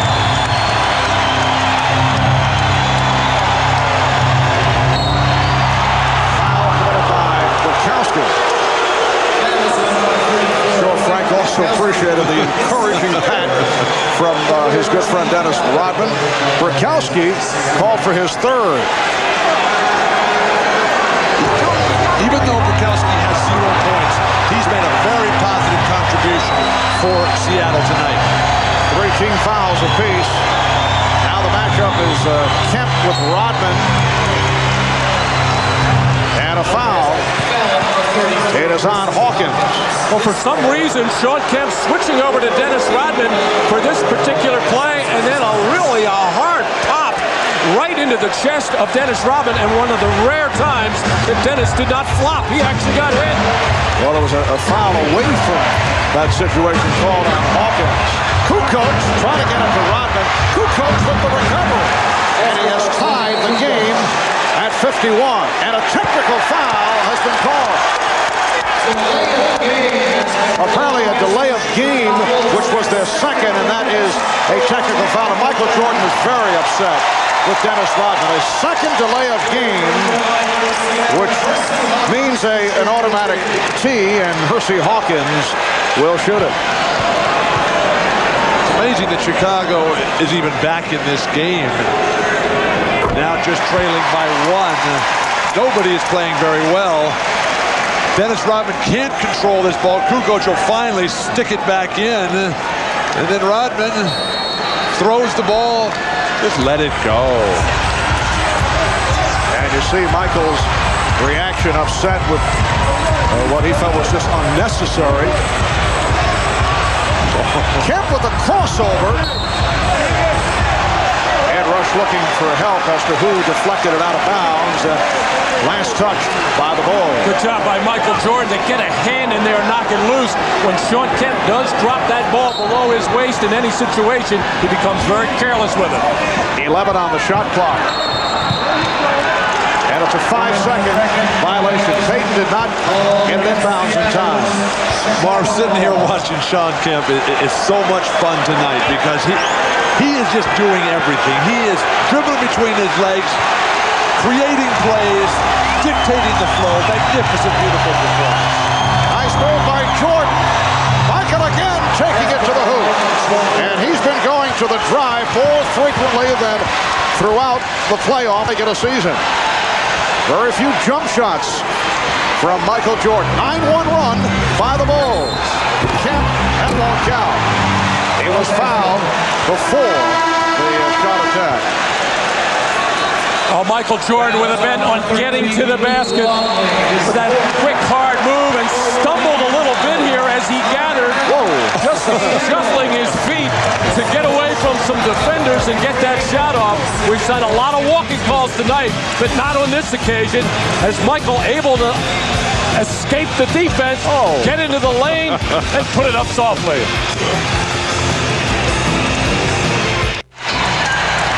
A reminder, tomorrow, 12:30 p.m. Eastern, NBC Sports will continue its coverage of the 96th U.S. Open. The current leader, Payne Stewart, 2 under par. He'll be trying to hold on to his 1-stroke lead over the rest of the field. Greg Norman with a 66 tied for second place at 1 under. How will Greg handle it the rest of the way? The 96th U.S. Open from Oakland Hills Country Club tomorrow, 12:30 Eastern, 9:30 in the West, right here on NBC. Let's check in with Ahmad Rashad. All right, thanks, Marv. During that timeout, Phil Jackson telling his team just to maintain their poise. The one thing he didn't want to happen is let the game run away from them right now. Just continue keeping their poise. They're in good shape. Marv? All right, thanks, Ahmad. Bulls with a 1-point lead with 5:05 remaining in this third quarter. 3-second violation called, and the Bulls will get it right back. That was on Sean Kemp. Marv, sometimes Sean has a tendency to set up too low. That baseline doesn't give himself room to turn and get a good angle bank shot. Nick McMillan is back on the floor for the Sonics. Bill Wennington is in, replacing Luke Longley, who left after picking up a 4th foul. Nice turnaround jump shot. Wennington with his first field goal, and the Bulls now lead by 3. Set up by a beautiful fake on the hard cut by Jordan. The defense all looked at Michael, left Wennington all alone. Perkins, who's been quiet, fouled by Pippen. He was blocked out. That jump shot by Wennington, the first field goal off the bench for the Chicago Bulls. And a big reason why the bench having so many problems is because Tony Kukoc, a starter, because of the ineffectiveness or really inability of Ron Harper to give them any kind of minutes at all. So your best producer, Kukoc, having to start, and the bench just not able to get much production at all. And it doesn't look like Harper's going to be much of a factor the rest of the way. He is so tough. He's got that impingement syndrome in the good knee, the one that was not surgically reconstructed. Is the bench scoring not much from either squad. Time to go with the big guns. Ron Harper, a very important player for the Bulls right throughout this playoff run, in particular from the defensive end, and also was able to contribute offensively. Bulls lead by 1. 11-3 run by Chicago. Good pressure by McMillan. Shot clock at 6. On Wellington. The Seattle defense, that's what we've seen all year long. 64 victories in the tough Western Conference, 10th best record of all time. They're pushing, they're swarming, forcing Chicago into careless turnovers. This is about as animated on the court in public view we've seen the Chicago Bulls, showing the concern. Players talking to each other, screaming at each other. Here is Schlepp. Yes! Three-pointer with Daniel Schlepp. And it's the Sonics 57, the Bulls 55. 3:40 to go. Third quarter. Pippen had it knocked away by McMillan. It will be Chicago ball. Even when Nate McMillan isn't doing anything, just his presence on the floor picks up the other 4 players. They get more aggressive defensively. They're more confident at the offensive end. And oh, what it does to this crowd. They get unbelievably loud. Nate McMillan hobbling back to the top of the key, and he is hearing it from the crowd once again. Steve Kerr back on the floor for Chicago. Good hands by Schlepp. Good time for Chicago to clear aside for Michael Jordan. Let him, the great player, the MVP, the reason why the Bulls are here, him get the Sonic fans back in their seats. Well, the acoustics here at the Key Arena are excellent. Just how loud is it? Went up to 103 on the decibel level chart. We were just discussing the on-court animation by the Bulls. We've seen Pippen get involved. We've seen Jordan, of course, Phil Jackson on the bench on several occasions. Looks like we're watching the New York Knicks, who usually show it all on the court, but it's very rare to see the Bulls react in this manner. Shot clock is down to 5. Pippen is rejected.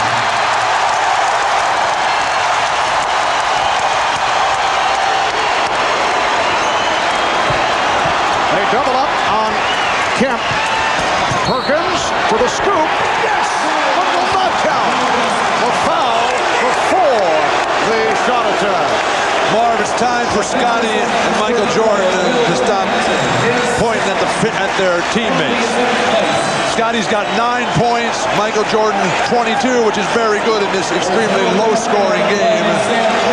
But hey, you win with your star players playing great. Very difficult to win on the road.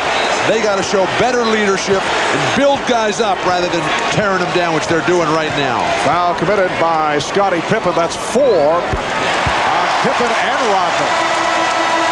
Sam Perkins extending to a 3-point Sonic lead. Here's Tony Kukoc back, replacing Bill Wennington. So the Bulls now have Kukoc, Rodman, and Pippen up front with Jordan and Kerr in the backcourt. And Scottie Pippen looks like he just does not have the strength in his legs or the quickness, because he is unable to go by Detlef Schrempf right now, who is not that strong an individual defender. They are on their feet at Key Arena, rooting for the defense. Jordan battling against Payton, finding Kerr for 3. Now it's called a 2. He had the foot on the line. So Steve Kerr, after missing his first 3 shots, is able to score. That's his first field goal. Sonics 59 and the Bulls 57. Payton with the room. 13 for Payton, and the Sonics lead 61-57. Marv, you just see the quickness, the push. Payton playing free basketball right now, no thought process. Jordan with the roll. Yes! Michael Jordan with 24. Sonics 61 and the Bulls 59. We come up on 2 minutes remaining in the third quarter. 2 minutes.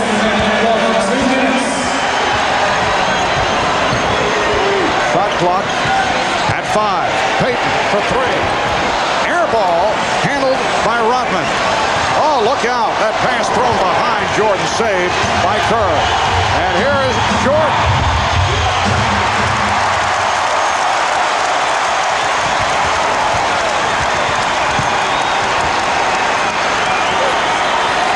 Schrempf. Kemp. Kemp called. Let's see.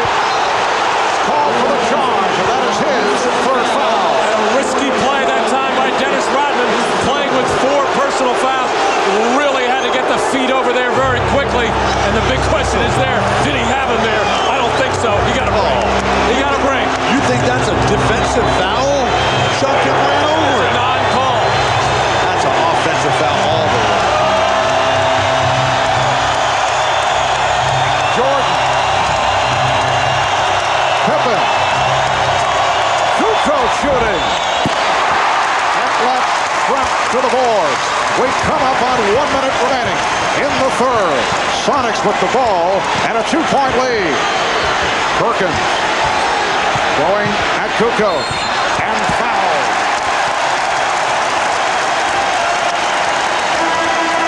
Seattle is the quicker, the hungrier, the fresher, the younger team right now. Chicago standing around, their uniforms are drooping, their faces are long and sad. A drooping uniform. You know, I hate drooping uniforms. I hate to see the problem. But it's just nice to see Seattle playing the basketball that they've played most of the season. You know, pro basketball, so much of it is finding matchups that you can exploit.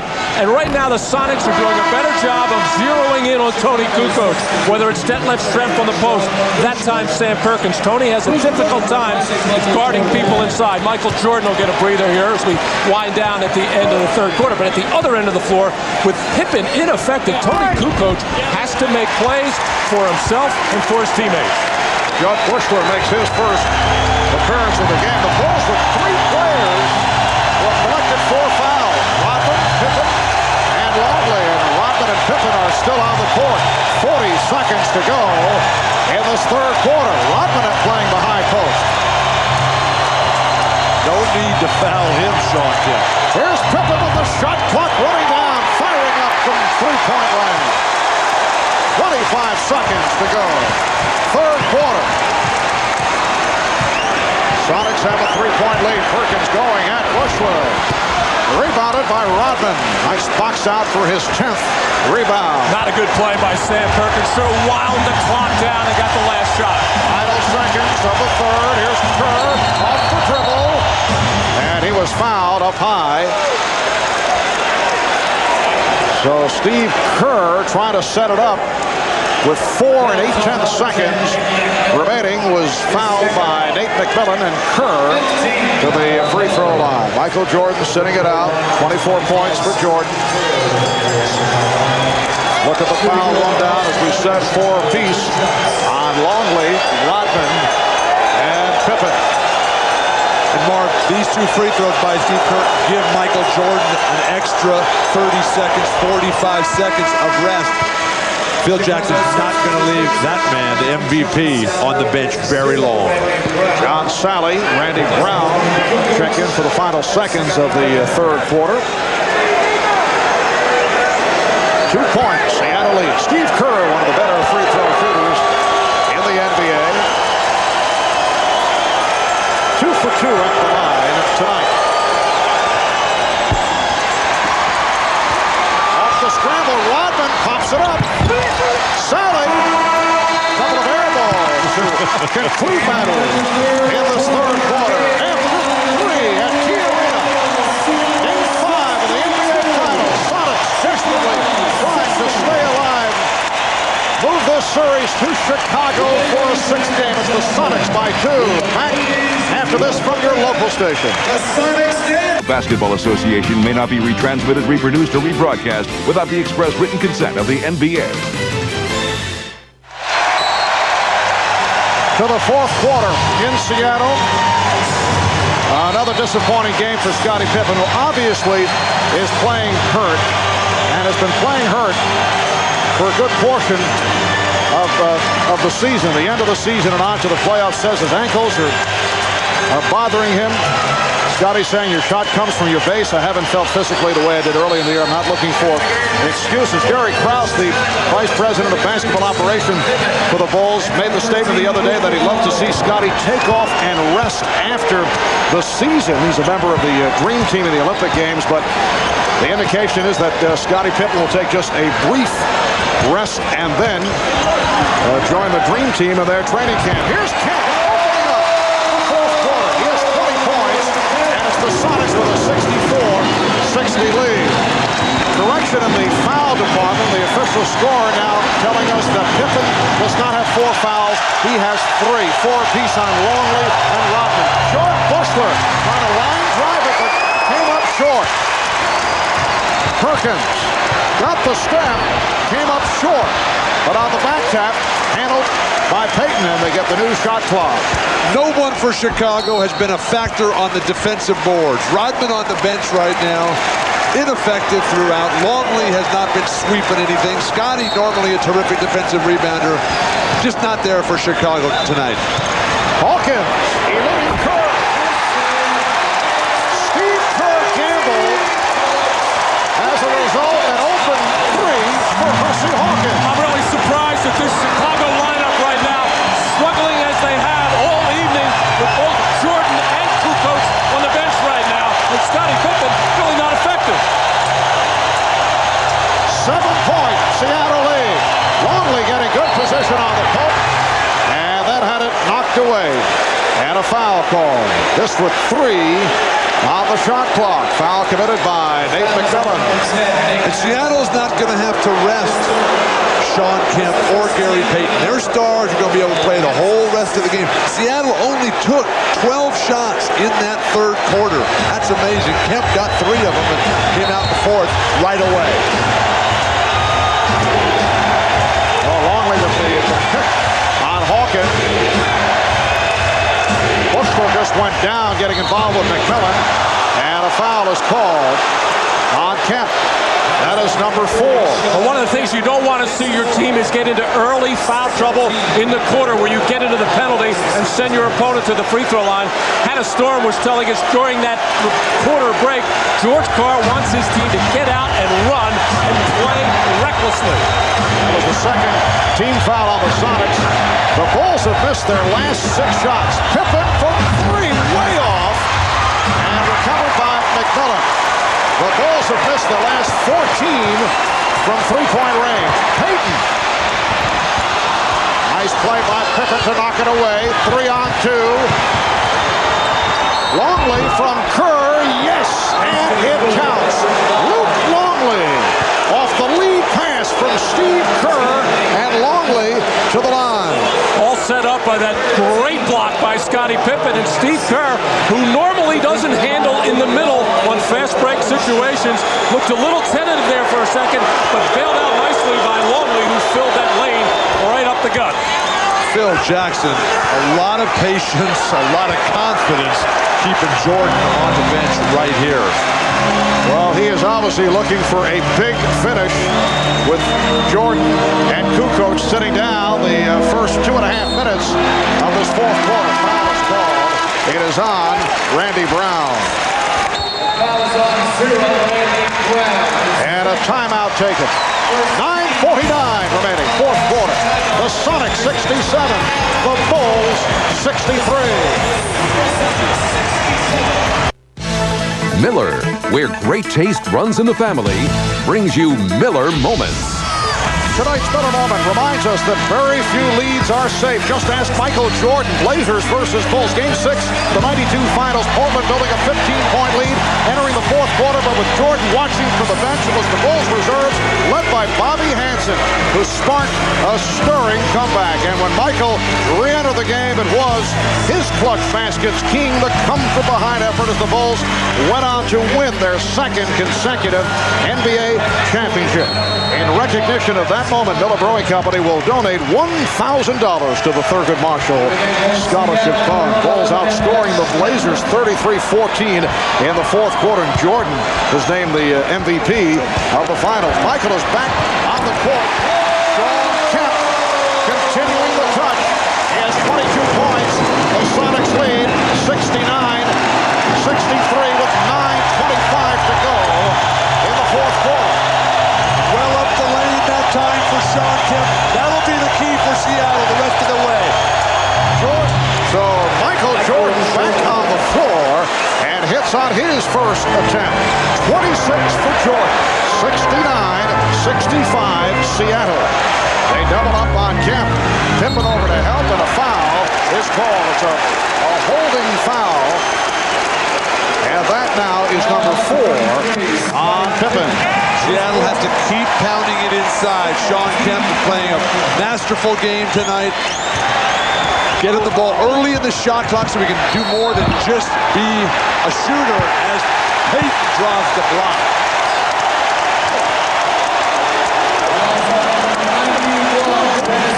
Percy Hawkins and Luke Longley had some words, and Hawkins pulled aside by Schrepp. Rodman has been called for the foul. That is his 5th. Gary Payton is so effective in getting into the lane, penetrating, and Dennis Rodman got away with shuffling his feet earlier in that third quarter and got away with a foul called on Sean Kemp.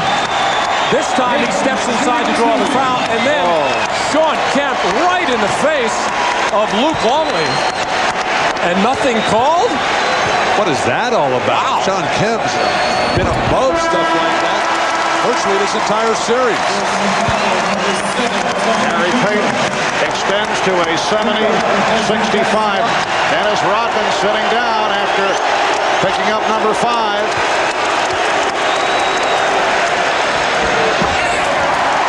Sonics by 6, just under 9 minutes remaining in the fourth quarter. Phil Jackson staying with Randy Brown, handling the ball. Jordan changed his mind, and a foul is called. They collapsed, they doubled up on Jordan. He was forced to give up the ball. He couldn't find anyone. In fact, he's upset about that. But Chicago's spacing looks so bad right now. They're all standing around, waiting, watching Michael. Nobody's attacking. Scotty's game is non-existent. Kukoc has been passive. Fouls called on Payton, his third. Longley, yes. Luke Longley, 3 for 3 from the field. He has 10 points in all. Sonics lead 71-67.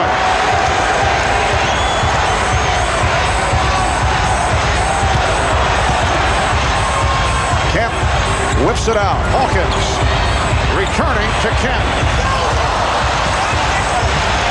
And here comes Brown with Trent back. He goes around him. And then the hook is off the mark. Rebound Pippen. Scottie Pippen. Very alert.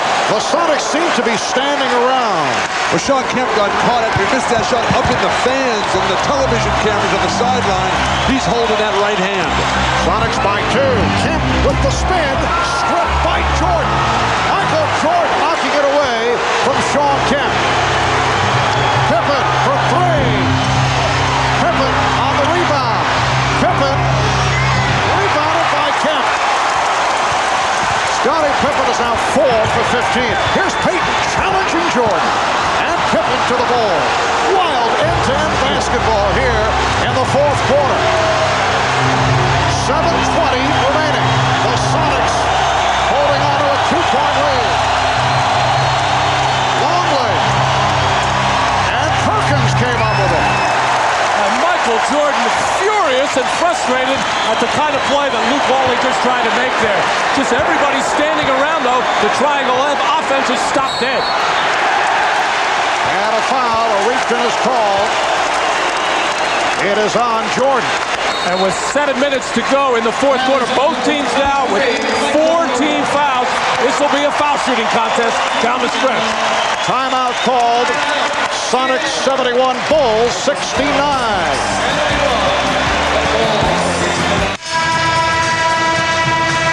And on the subject of Wimbledon, congratulations to NBC's Chris Evert and her husband Andy Mill, who are celebrating the birth of their third child, Colton Jack, entering the world. Earlier today, our best wishes to Chris and Andy. 71-69, Seattle with the lead. 5 minutes in fourth quarter. Let's go to Hannah Storm. Marv, in the first half, Sean Kemp battling cramps in the hamstring, then a bruised sternum. Now he has a cut on his right hand. Bill mentioned that he was holding his hand. It is a little bit sore, but they have stopped the bleeding so that he is able to get back into this game. But certainly is Sean Kemp playing through a variety of injuries in this one, Marv. All right, Hannah, for the record, no team in any 7-game playoff series has ever come back from an 0-3 deficit to win it. 5 teams have responded to pull even, but none ever won the finale. There have been 9 finals that have gone 3-0. 6 of them have finished with sweeps. Schrempf fouled by Kukoc. Chicago winning the first 3 in this series. Seattle coming back with the convincing victory in Game 4 on Wednesday. And the Sonics hoping to hold on here to force a Game 6 back in Chicago on Sunday night. Deadlift Schrempf to the line as Tony Kukoc picked up his second foul. Well, every time the Sonics have had a chance to go at somebody, the man they have picked is Tony Kukoc because he has problems moving his feet against a quicker player like Schrempf. And Schrempf just beat him with a hard spin to the dribble. And that's just a problem of getting into the penalty so early in the quarter.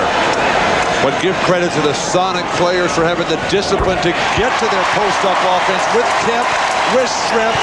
Jordan been a non-factor. Only 6 shot attempts in the entire second half. 1 in this quarter. Oh, Sean Kemp nearly picked it off. And that would have been an interesting finish. He doesn't look tired at all to me. This guy continues to be up in the passing lane. And Scottie Pippen furious for not coming out hard to meet the pass. Everybody's got to pick up their aggressiveness from here on out. Here's Kukoc for 3. Terrible. And Perkins on the rebound. The Bulls 1 of 17 from downtown. They've missed their last 16 from 3-point range. Schrempf working on Kukoc. That's the Detlef Schrempf from Houston, destroying Robert Horry.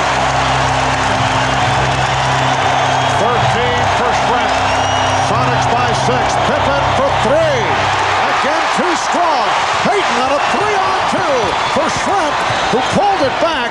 Hawkins. Well, that's not the 3-on-2 you're looking to run. As they settle for the corner jump shot. Jordan, triple team. Kerr from downtown. Can't find the lane. Oh, a careless pass by Scotty. He had the Steve Kerr, who has struggled with his shot, standing there wide open, but the low pass around the ankles. Payton posting Kerr. Yes. The Sonics on a tear. The Bulls will talk it over.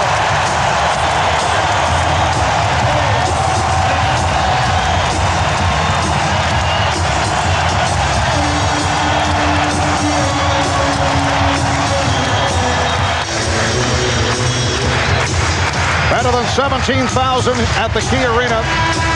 Enjoying this fourth quarter. Remember, the Sonics 38-3 at home during the regular season. Only the Bulls were better at 39 up, 2 down.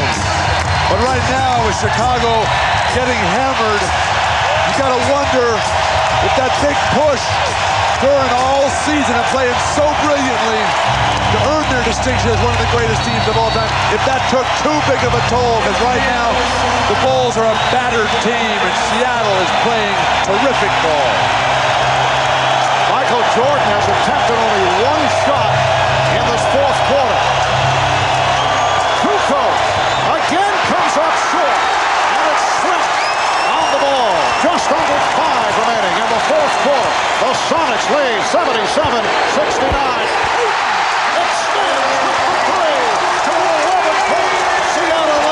George Karl told his team, I want you to play up-tempo, a little crazy, a little wild, anything but cautious.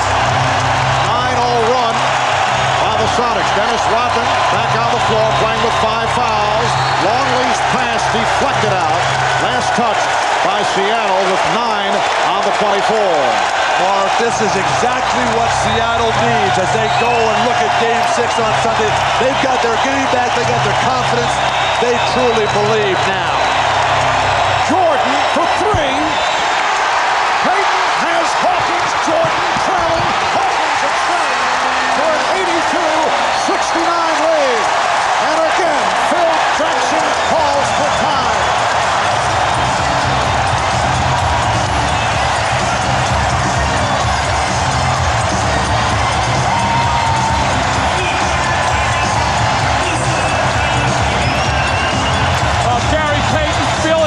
Nobody guard him, everybody backing off, not afraid at all to launch the 3, and that has been the big difference in this game.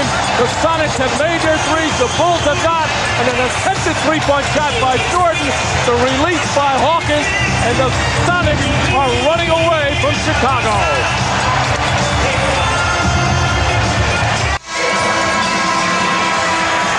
A wild scene here in Seattle. The Sonics with 11 unanswered points. They've taken an 82-69 lead off the Bulls. 4:20 remaining. From his 90-year-old dad, Joe Karl, just 2 days before Father's Day, an emotional scene prior to the game. Kerr again comes up short, and Payton is on the rebound. And the Bulls, incredibly, have missed 20 straight from 3-point range. 1 for 21 overall.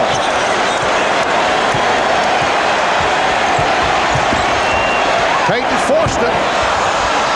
And Longley off the board. Pippen putting a move on Shrimp. Rebound, Rodman. The tip by Dennis Rodman. And Scottie Pippen just does not have any explosiveness in his legs to finish a driving shot to the basket. And he is just playing with frustration at his teammates, at the officials, and looks like a defeated player right now. Light pressure shown by the Bulls. But Michael Jordan, very quiet. 26 points in all, and has not looked to take charge in the fourth quarter. Now 1 of 2 from the field in the fourth. Perkins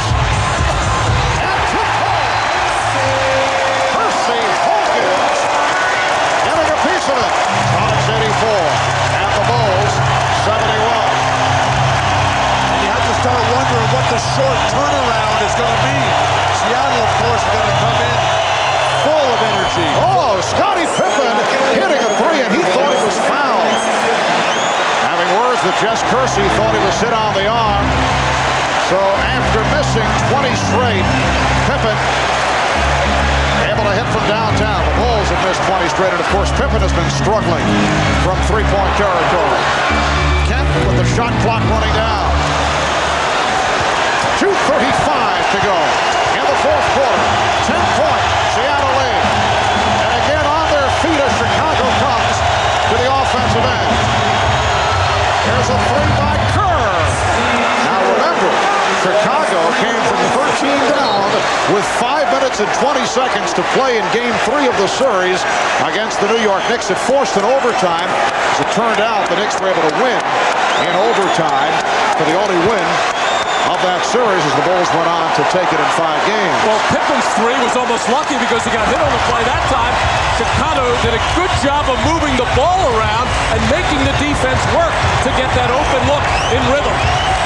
Coming up on 2 minutes to go in this fourth quarter, Jordan locked it away, looking for the steal. Seattle with 10 on the shot clock. 7-point Sonic lead. Net left Trent off the mark, and a loose ball foul on Shrimp. Now both teams are over the foul limit. So the Bulls to the line, and they can cut it to a 5-point deficit. But Marv, the Bulls haven't played really good basketball tonight. This is, for them to come back at this point would be truly remarkable, because Seattle has dominated most of this game. Luke Longley 4 of 5 from the foul line. Only a 78% free throw shooter during the regular season. Well, Chicago, after made free throws, like to put on tough backcourt pressure. What the Seattle club has done the last couple of ball games is attack that pressure. This is a very tough situation right now because Seattle has lost their tempo and rhythm at the offensive end. Bulls are 16 of 22 at the line.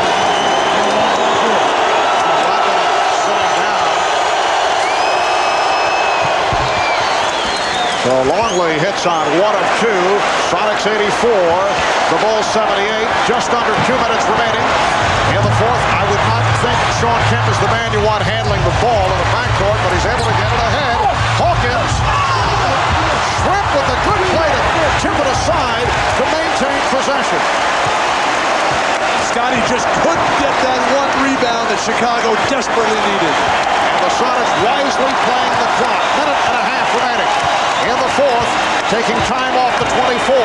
Shot clock at 6. Down to 4. Here is Kemp. Air ball handled by Pippen. 6-point Seattle lead. 1:15 to go. Kerr for 3. Kemp on the rebound as Pippen was sent flying. Why don't they ever look for Michael Jordan? Foul is called. John Brown. But there you get the idea that Michael is not looking from an offensive mode in this fourth. But you got to set him up. Somebody run a dribble handoff for him. You can't just let him do everything by himself. 2 points in the fourth. Very few shot attempts down the stretch. His teammates have to help him get off. Payton is 4 of 5 at the line. Timeout is taken. 1:04 to go in the fourth quarter. Well, Seattle leads Chicago 84-78. When we resume, Gary Payton will be back at the line for one more shot. 1:04 to go in this fourth quarter. If the Bulls can pull off a dramatic come-from-behind effort, we'll have full post-game coverage, including the presentation of a championship trophy and extensive interviews. Now, if Seattle holds on and wins, full post-game coverage available once again on CNBC on your cable system. And either way, don't forget, following our broadcast, it's your late local news. And then the Tonight Show with Jay Leno. And Jay's special guest will be John Voight. So Gary Payton back to the line, although he has struggled at the line in the finals, 75% free throw shooter during the regular season. The Sonics led by as many as 13 with 3:11 remaining. They were up 84-71, so the Bulls are now within 6 points. Seattle only 1 for its last 7 from the field. And no matter what Michael Jordan has done in the fourth quarter, second half, missing shots, the ball has to get in his hands. He has to be the playmaker for himself or somebody else at this point. Jordan, played by Hawkins. Jordan for 3. And Perkins to the rebound.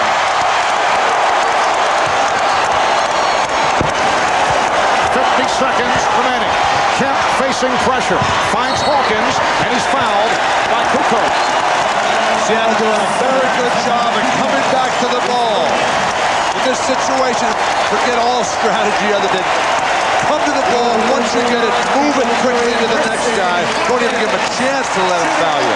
Well, if you're George Karl, your heart is in your throat with Sean Kemp handling the basketball, but he has shown a lot of poise and made the right decision. But you got to wonder, why doesn't Gary Payton get the ball? He is the point guard. He is the man that has to make the decisions for Seattle down the stretch. Percy Hawkins, 4 for 4 at the line. One of the better free throw shooters in the NBA, 87% for the season. 45 and 3/10 seconds to go. Fourth quarter. Hawkins very calmly hitting the 2 shots. Sonics 87, the Bulls 78.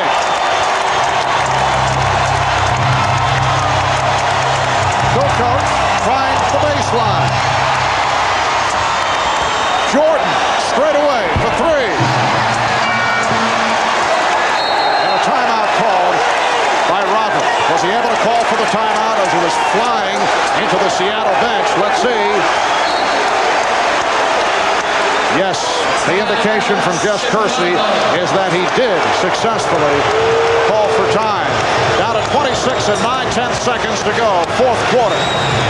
Sonics up 87-78. We'll be back after this and a word from your local station. Back in Seattle, Marv Albert, Matt Dukas, and Bill Walton. Again, not an impact game for Michael Jordan. 11 of 22, 26 points, only 3 of 9 in the second half. Chicago just used its final timeout, and the Bulls facing the prospect of losing 2 straight games for only the second time this season. Late in the season, they lost on the road at Denver and at Phoenix. 26 seconds to go in the fourth quarter. Pippen forcing, rebounded by Sean Kemp. And the Seattle Supersonics taking the series back to the United Center in Chicago. Foul on Kerr, 16 and 4/10 seconds to go in this fourth quarter.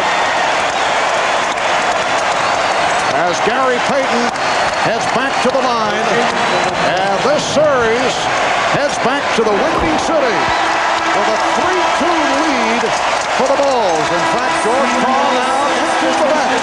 Here comes Steve Spector, David Windley, and Snow, and again, a standing ovation for the Sonics, who have to feel mighty good about themselves. Once again, as they're able to bounce back in the playoffs after the first round eliminations, the first 2 years, the last 2 years, I should say, and they come back from 3-0 to get back into this series. A lot of people thought that they might just be happy to avoid being swept and then cave in. No such thing. Final seconds. Kukoc tees it up for 3. Rebounded by Payton, and that will do it.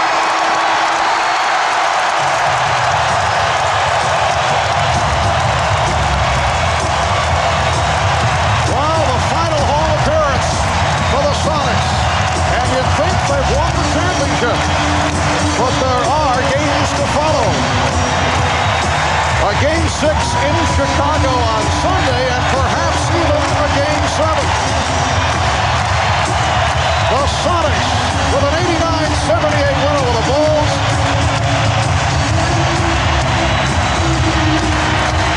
And the Sonics out saluting their fans. The Sonics remaining on the court to salute their fans who have shown great support right throughout. See players waving to fans around Key Arena.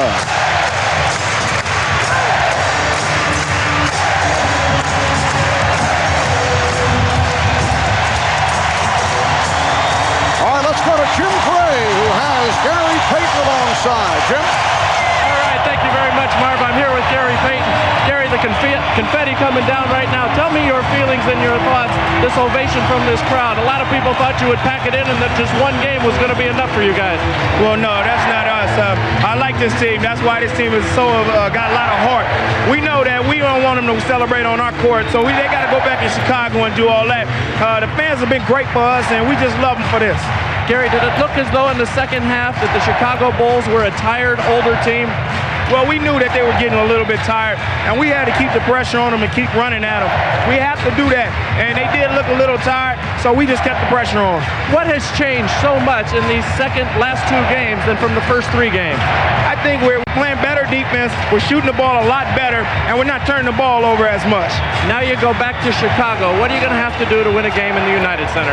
It's hard to win there, but I think if we play the way we played in Game 4 and Game 5, I think we'll be all right.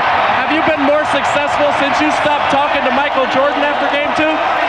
No, I think I just came here and I got my feel. Coming home and getting your feel. I think in the first two games in Chicago, I didn't have a feel for the game, but now I got the feel for the game and I'm feeling a little bit better. Gary, congratulations. We look forward to seeing you on Sunday. Thank you. All right, now let's go across the way to Hannah Storm with George Karl and Hersey Hawkins. Hannah? All right, Hersey, you've shown that you can beat these guys both ways in a high-scoring game and a defensive battle. How did you hold them to 78 points? I think the defense was solid for 48 minutes tonight. We were determined. We played too doggone hard at home to let somebody come celebrate on our floor. And, now we got what we wanted. Back to Chicago, we'll take our chances. How do you translate the success to Chicago? No team has ever come back from an 0-3 deficit. How do you go there and win Game 6? Hey, everybody's counted us out all year long. I mean, our team has shown class. We've shown pride. We've shown that we have a big heart. Now it's going to be tested Sunday afternoon in Chicago. And whenever we've been tested, we've stepped up and played well. So we're anticipating a great game out of our guys. Speaking of big heart, we do not have Sean Kemp here because he had to go back to the locker room immediately and ice that bruised sternum. Can you talk about how he came up big today despite a really painful injury? Oh, Sean has had a great series. I don't think they have anybody on their team that can guard him. Our game plan, get it to him on the post, let him operate. And if they double team him, we'll make decisions on the perimeter. But, what can you say about the guy? He stepped up his game. Now he's a superstar. All right, thanks, Hersey, for joining us. We'll see you in Chicago. George, the day started out with you getting a surprise visit from your dad here on Father's Day weekend, and I guess you couldn't have asked for a better ending. Well, it's very emotional. I've asked my dad to come to a lot of games, and he just has never felt healthy enough to come. And my sister brought him, and it was very emotional for me, Father's Day being on Sunday. And he's a big part of my life. He's a big foundation of what I believe in and what I think. And it was really wonderful. I know another thing that you believe in greatly is this team, and certainly they were locked in a defensive battle down the stretch here. Was it your post-ups that really started working for you there in the fourth quarter? I just thought tonight a lot of our guys played like men and had to play like men. Chicago's a great championship team, but tonight I thought we played them, and we played them the way we have to play them. I just wish it would have gotten some more confidence earlier in the season, the series. Yeah, earlier in the series, the first three games, you guys were not able to play Sonics basketball, so you haven't played your game in Chicago yet. Can you do it when you go back? I trust this basketball team. I know that they're going to know how to win in Chicago. We're playing a great team. We're going to have to do some things very well. But this team has won on the road. It's capable of winning on the road. Okay, so what's the key? You guys got great rebounding. You played great defense. What are you going to have to do there? I mean, they haven't lost back-to-back games all season, much less 3 in a row. The key is going to be turnovers. If we don't turn the ball over, we'll have a chance to win the game. Okay, thanks. Let's get it back to Marv. All right, Hannah, sounds like a pep rally that's taking place here in Seattle. The Bulls with their lowest scoring game of the playoffs, only 78 points. Lowest field goal percentage, shooting just 38%. That's the worst they've shot throughout the playoffs.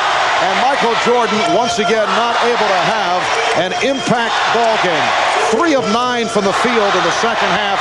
Only 2 points in the fourth quarter.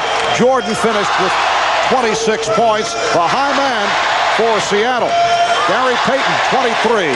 Sean Kemp with 22. Percy Hawkins coming up big once again with 21 points, while the Bulls, led by Jordan, who did have 26. But now there are questions about the Bulls, who are hit by injury. Ron Harper just played several minutes tonight. Scottie Pippen looking like he's bothered by the aching ankles. Pippen only 5 for 20 in his 44 minutes of play. So again, the final score, Seattle 89, Chicago 78. The Bulls now lead this best-of-7 NBA Final Series 3-2. Stay tuned for the NBA Finals post-game show coming up immediately on CNBC. We'll be back at the United Center in Chicago for Game 6 Sunday night. Airtime in the East at 7:30. Your late local news coming up next, followed by The Tonight Show with Jay Leno. For Matt Dukas, Bill Walton, Ahmad Rashad, Hannah Storm, Jim Gray, Bob Costas, and Julius Erving. I'm Marv Albert, and you have been watching the NBA on NBC. We say so long from Key Arena in Seattle, Washington. This is the 1996 NBA Finals postgame show. Now your host, Bob Costas.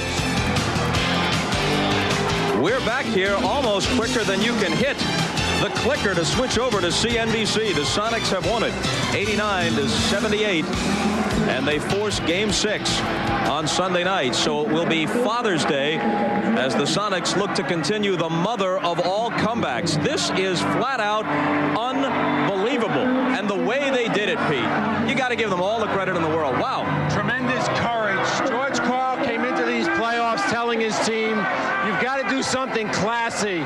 They did it in the first round by beating Sacramento twice in Sacramento. They did it in Houston by beating the champs on their own court and eliminating them. They did it against Utah and winning the 7th game when everyone had counted them out, and the whole nation had counted them out in this series. And now they've showed the courage to come back and go through the misery of going to Chicago, where they risk the embarrassment of getting wiped out.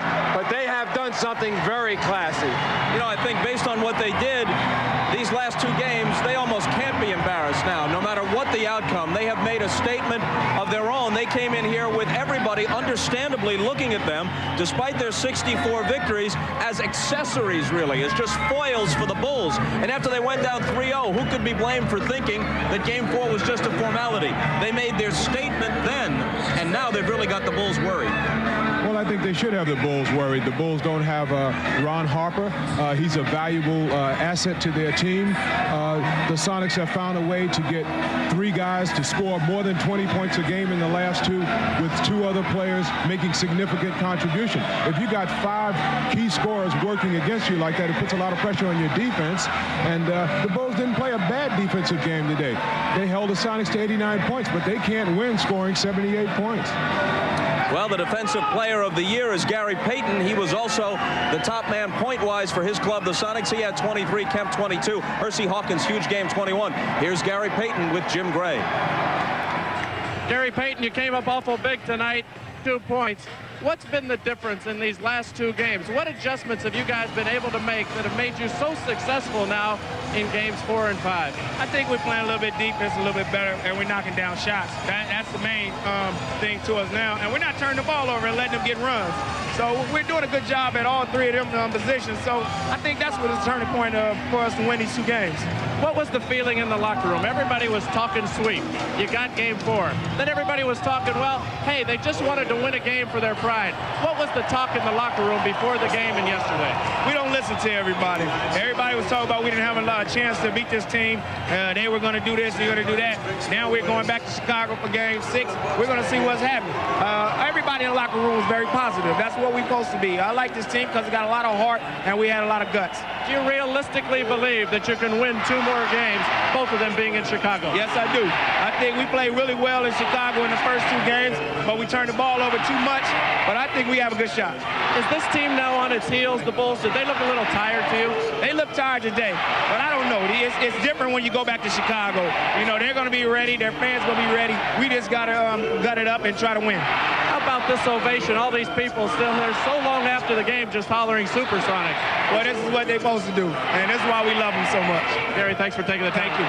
All right, let's go back upstairs to you, Bob Costas. Okay, Jim, thanks a lot. As you know, no team has ever recovered from a 3-0 deficit to win any NBA playoff series, let alone the finals. You might ask, has a team ever been down 3-0 and forced a Game 7? The answer is yes, one time in history, and from an athletic standpoint, it's ancient history. Back in 1951, the Rochester Royals went up 3-0 against the New York Knicks. The Knicks won the next 3 and forced a 7th game, won by Rochester 79-75, just in case Alex Trebek asked you about that when you're on Jeopardy. Now let's take a look at some Sonics numbers from tonight, more recent history.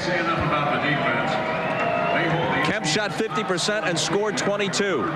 Schrempf in double figures with 13. Rakowski tried only 1 and was blanked again for the 2nd consecutive game, but Hersey Hawkins was enormous, and he got some important baskets down the stretch. Payton, as we said, with 23. Perkins, not his usual offensive contribution. He had 7. McMillan hit his only shot, but Pete, when he came in the game, as was the case in Game 4, the place went nuts. You know, you got to wonder if Nate McMillan is healthy for the first couple games, first 3 games of this series.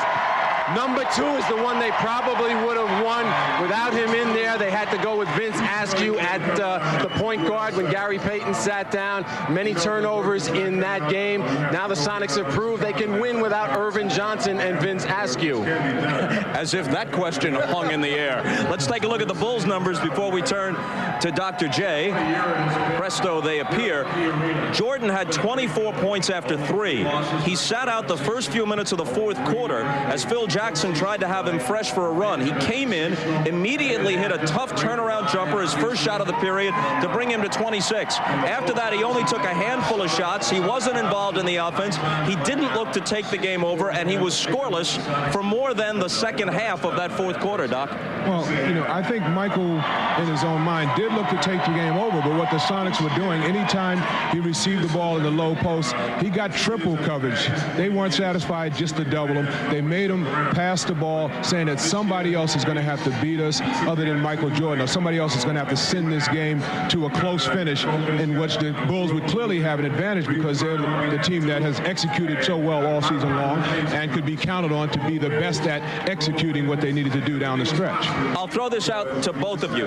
Down the stretch in this game, the Sonics looked fresher. They were quicker to loose balls. They were there off the offensive boards, completely different than the beginning of the series. The Bulls are a veteran team, by average age, the oldest team in the league. They've gone through a long season. This is a quick turnaround. A flight to Chicago and then a game on Sunday night. Now, obviously, they've got the home floor, but the Sonics have youth, more bounce in their legs and momentum. Well, what I saw is I think Phil Jackson is nervous about playing another game. It's shown by the fact that when Dennis Rodman picked up his 4th foul with 8-something to go in the 3rd quarter, Phil stayed with him. He knew that this was very, very important to win tonight because he sees his team, as you say, slowing down a bit.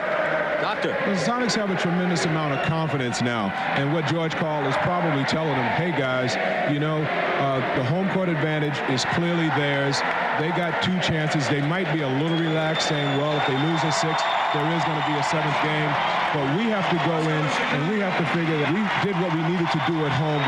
We knew we would have to get a victory in Chicago if we won all 3 games. We didn't, so now we got to get 2 victories. So, you know, I think the Sonics are in a great position and will play similar to how they did during the regular season because of those things. In the background, you might have heard the fans here singing happy birthday. Not to Hannah Storm. Her birthday was yesterday. Not to Marv Albert. His birthday was on the night of Game 4. But to the Big Smooth, Sam Perkins. His birthday today. Celebrates with a Sonics win and talks with Jim Gray. All right, thank you very much, Bob. We're here live with Sam Perkins. What's it like to have about 18,000 people sit around and sing happy birthday to you? And by the way, happy birthday. Well, thank you very much. Hello, New York. How you doing? But I think it's just overwhelming. I mean, I played twice on my birthday, once in the finals with Chicago in '91, and we lost. So this year it's a little different. It's a blessing in disguise, but it feels good right now. Sam, 7 points for you tonight, but in the second half, did it appear to you as though you guys were able to take control of this game because the Bulls had tired? Looked like Rodman was a little tired, Michael Jordan not as active? Well, I think our defense kind of grew aggressively more and more as the time went on. And once we knew we had them down, we just kept being aggressive offensively. A lot of people got their jumpers on. We passed the ball well, took care of the ball, which was a factor. But the thing is, when you don't pay Rodman any attention, he's not a factor. So we tried to sustain our attitude with that mental and try to make Jordan work for everything he got. So by not paying attention to Rodman, and it took you guys 3 games, you feel as though he won't be a factor if you just let him go along and you don't respond to his antics? Well, I mean, I'm not taking anything away from him for sure. I mean, he's a fine athlete with ability to rebound. But the thing is, you can't really let him get to your mental. And once that happens, you know, things go crazy. Momentum swings back and forth, and he's more active. He feeds off that. So, I mean, take that away, and you just got Rodman doing what he does, he loves to do, rebound. But we had to aggressively come out here, take care of business, and we were fortunate to win this game the way the defense was played today. Sam, what will you have to do in the United Center now to come away with 2 victories? And also, in answering this question, tell us how Shawn Kemp is. Well, the thing is that we have to go down there now, play our game, let the confidence still be there. The next day, whatever and change, we have to really, you know, stay focused. Let no doubt set in whatsoever. We're going away. We know this, but we have to play solid basketball to win on their court because they're a good hometown. They got their crowd behind them, and everything's for them. So now all of the pressure's off on us, and all we got to do is just play ball. Shawn, okay? Oh, Shawn is cool. He's all right. Okay. All right. Happy birthday to you, Sam. Thank you. What's up, New York? All right. Let's send it back upstairs to Bob Costas. A happy 35th birthday for sure for Sam Perkins. Well, this is fun now, isn't it? It's not a coronation anymore. It's a competition with Game 6 on Sunday night in Chicago. Father's Day in Chicago. We're boarding another plane, but heading in a different direction than we thought we might have been only a couple of days ago. And we'll come back to hear from Dennis Rodman, his post-game wit and wisdom, and George Karl when we return to Seattle after this.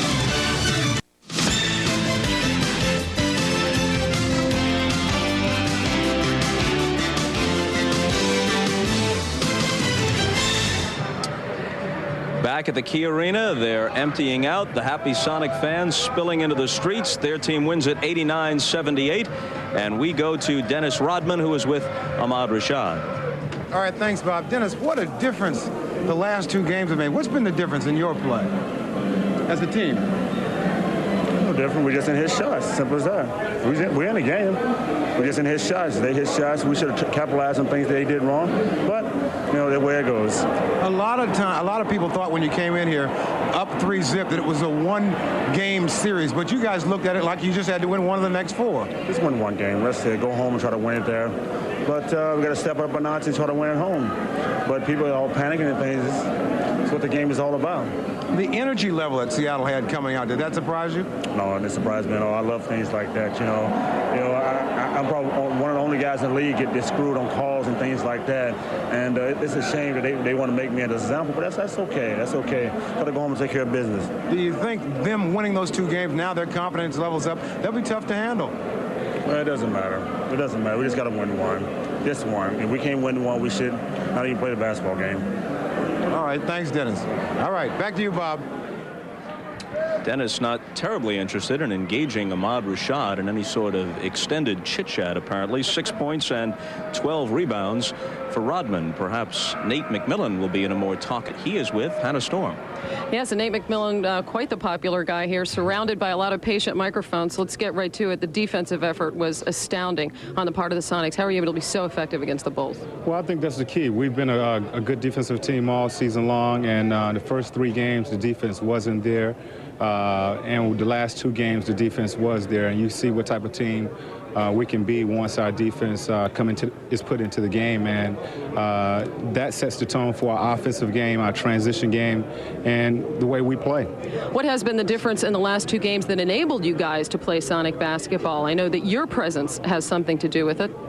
I would say so. Just aggressive play. You know, we didn't want to get swept. We knew it was a better ball club than we was showing the world. The first game here, we totally embarrassed ourselves, and we just wanted to come out and play aggressive basketball. And we did that the last 2 games. We started off that way and finished that way. Sean Kemp told me that you guys had the impetus of not wanting them to celebrate on your floor. So you've accomplished that. You've accomplished not having a sweep.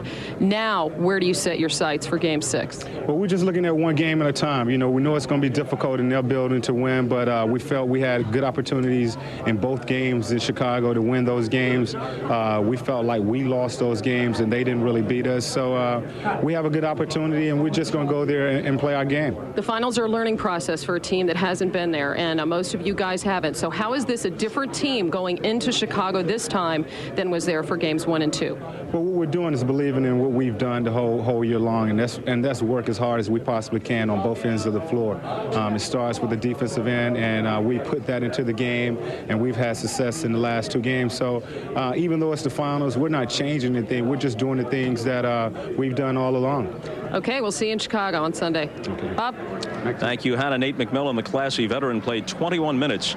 He hit his only shot. It was a 3-pointer, and so he scored 3 points, but he had 6 rebounds and a couple of assists. And if you looked at this on a plus-minus basis, as if it were a hockey game, the Sonics outscored the Bulls 43-25 when McMillan was in the game. That's how important he is. Let's go to George Karl moments ago in the interview room.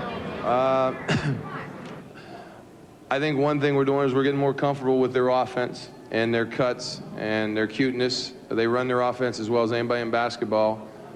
But, you know, we're starting to build our pressure a little bit more. 3rd and 4th quarters, our pressure was outstanding. I think we had like 6 out of 8 possessions where they didn't shoot the ball, and they shot the ball in 5 seconds or less on the shot clock. I just think it's a lot of heart. Our guys have shown to class, and I think we now know how to beat them, and we know that we got to do some things even better in Chicago. 2 things, George. You talked about energy at the start of the game, and it seemed to be energy at the end of the game that won it for you. And the other thing is, at this point, does it matter where these games are played? I mean, it didn't matter in Game 3. Is it going to matter in Game 6 and 7 where they're played?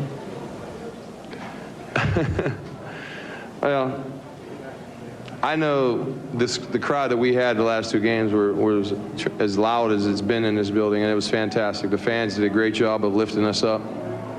I think Chicago's going to help them, but both games, Game 1 and 2, we had opportunities. And if we didn't turn the ball over in Games 1 and 2, I think we might have been able to luck one out. But I'm not going to strut up here and say something stupid, that this is not an unbelievably tough challenge. But it's one game. You can philosophize, well, they can't beat Chicago 3 in a row or 4 in a row or whatever. It doesn't matter, that philosophy, because when we play, it's one game. It's one basketball game. And that's all we got to worry about. We're like in a high school tournament, double elimination. We've lost 1 game. We played 11 tonight. We get to play at 2 on Sunday, and if we win at 2, we get to play for the championship at 7. And we know what we have to do. Maybe Chicago doesn't know, maybe as well. We know we're out if we lose, and maybe that's helping us a little bit. George Karl moments ago in the interview room, emotional, obviously gratified by this big victory. With him following Nate McMillan here on the postgame show, I might point out that he told me yesterday that Nate McMillan is his favorite player on this Sonics team. And once Nate retires, he would be happy to have Nate on his staff. Whether he goes back to coach in college or here or somewhere else in the pros, he would want Nate McMillan with him as an assistant coach. Here's a telling stat as we look at the Bulls side. They hit their first three-pointer, then missed their next 20 before making 2 of their next 5 in desperation down the stretch. 3 for 26 from three-point range. The slump of Steve Kerr inexplicably continues. He was just 1 of 7. We're back.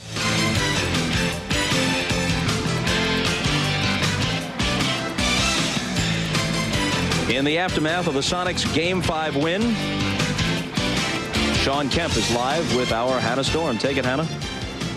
Thanks, Bob. Sean, first, just tell us about the injuries playing through that bruised sternum. That looked very, very painful. It was a little sore out there, but, you know, you never feel pain when you win.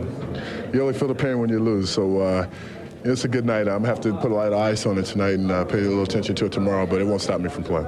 Yeah, Dr. Zorn told me you probably won't be able to practice tomorrow at this point. That you're going to be pretty sore. Yeah, it's going to be pretty stiff in the morning, but like I said, it'll be much stiffer if we'd lost the game. So, you know, the fellas that keep me loose around the locker room a little bit, they've joked around with me at halftime and said, I know you don't feel any pain. So we got certain guys out there that's already struggling, and this is a minor injury compared to what we have in the locker room, so I can withstand it. Physically, where was it hurting you? I mean, in terms of your ability to do anything, because you seem to be effective on the floor despite the injury. I try to. The last thing you want to do is go out there and look like you're hurt. And, you know, I managed through the game, and, you know, it was hard to bend over a little bit. I had trouble breathing at halftime, but other than that, it was just a sharp, caught like 3 sharp elbows to the chest area down there. And, you know, I realize it's a physical game, but you got to suck it up this time of the season. You know, Sean, you're the guy that's been telling us the motivation for each game. You told us the motivation for this game was not wanting them to celebrate here. That's right. That's right. I mean, you don't play all season long to make it to the championship. You know, to have a team come up here and to win a championship in your building, in a brand new building, and it just can't happen. I mean, I challenged the guys the other day to come back out here and play with energy and to, you know, to withstand their pressure they were going to bring into the second game here, and worked out good. Okay, now you got to challenge them to do something in Game 6. So what's your hook for Game 6? Yeah, we have nothing to lose at this point in time. I mean, they've won 3 championships there in Chicago, and the thing we have to do is just to be relaxed, go out, play aggressive, and like I said, the pressure's not on us. The pressure's on the Bulls right now at this point in time. Okay, thanks. Relax. Get some rest. We'll see you Sunday. Bob? Okay, Hannah, so the Seattle Sonics say it and say it emphatically.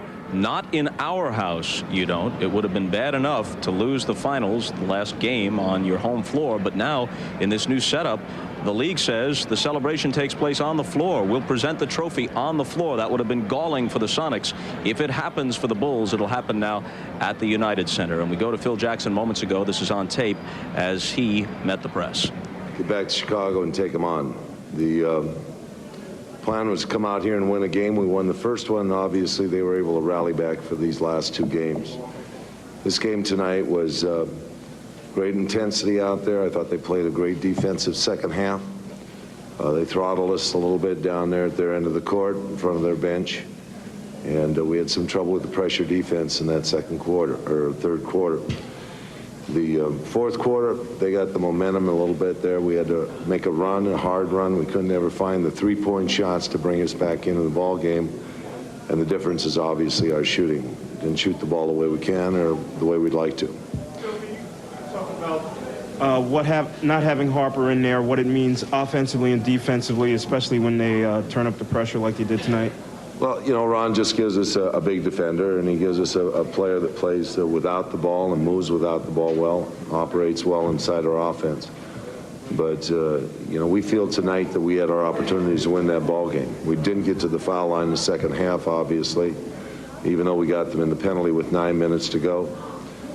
They end up shooting all the foul shots in the second half, and we need to be more aggressive taking the ball to the basket so we could get to the line.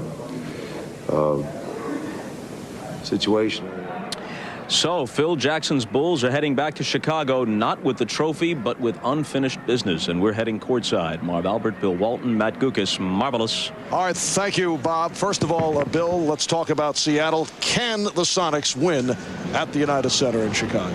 Absolutely, Mark. This is what sports is all about. The greatest moment in sports is when it's you and your 12 teammates against the rest of the world. That's what it will be like for Seattle when they're in that locker room and the fans in Chicago are just breathing down their neck. It's a beautiful Seattle game. They did everything they needed to do. First 3 games, it was embarrassing. The last 2, it has been perfect basketball. And now the talk has shifted from whether this is the greatest team of all time in Chicago to whether they can win this year's championship. It's up to the Chicago fans right now to pull these Bulls through. All right, and Matt, we saw in unusual fashion Bulls players and, of course, Phil Jackson getting involved on a number of occasions on the court. Well, when you think about a team like Chicago, who won 72 games during the regular season, 14-2, coming into the playoffs, having a history-making year, and now there's some chinks in the armor. Things are starting to come apart. They're getting at each other's throats. We saw Michael Jordan and Scottie Pippen having words going to the sideline. We saw Phil Jackson really getting after Dennis Rodman, something you did not see during the regular season. All right, let's check in once again upstairs. Bob Costas. All right, thanks, guys. We got to get out of here quickly. Last thought? They've got some things the Sonics going for them going back to Chicago that they didn't have the last time. Nate McMillan, and they're no longer in awe of the Chicago Bulls. Doctor? Well, I think when the Sonics get to Chicago, you know, they're going to ignore Rodman, but the crowd is going to energize Dennis Rodman. And when Michael Jordan gets triple teamed, he's going to take the shot, not look to go in the air and pass the ball. So Seattle prevails 89-78 for Julius Erving and for Peter Vesey. Let's see who else was here. Ahmad Rashad was, Jim Gray, Hannah Storm, Marv Albert, Matt Gukas, Bill Walton. Hey, these are big games. We bring a big crew. Don't forget, tomorrow on NBC, that's the regular NBC, not CNBC, third round coverage of the U.S. Open. 6 hours of coverage beginning at 12:30 Eastern Time. Tomorrow night on NBC, the U.S. Olympic track and field trials from Atlanta. Carl Lewis will try to qualify in the 100 meters.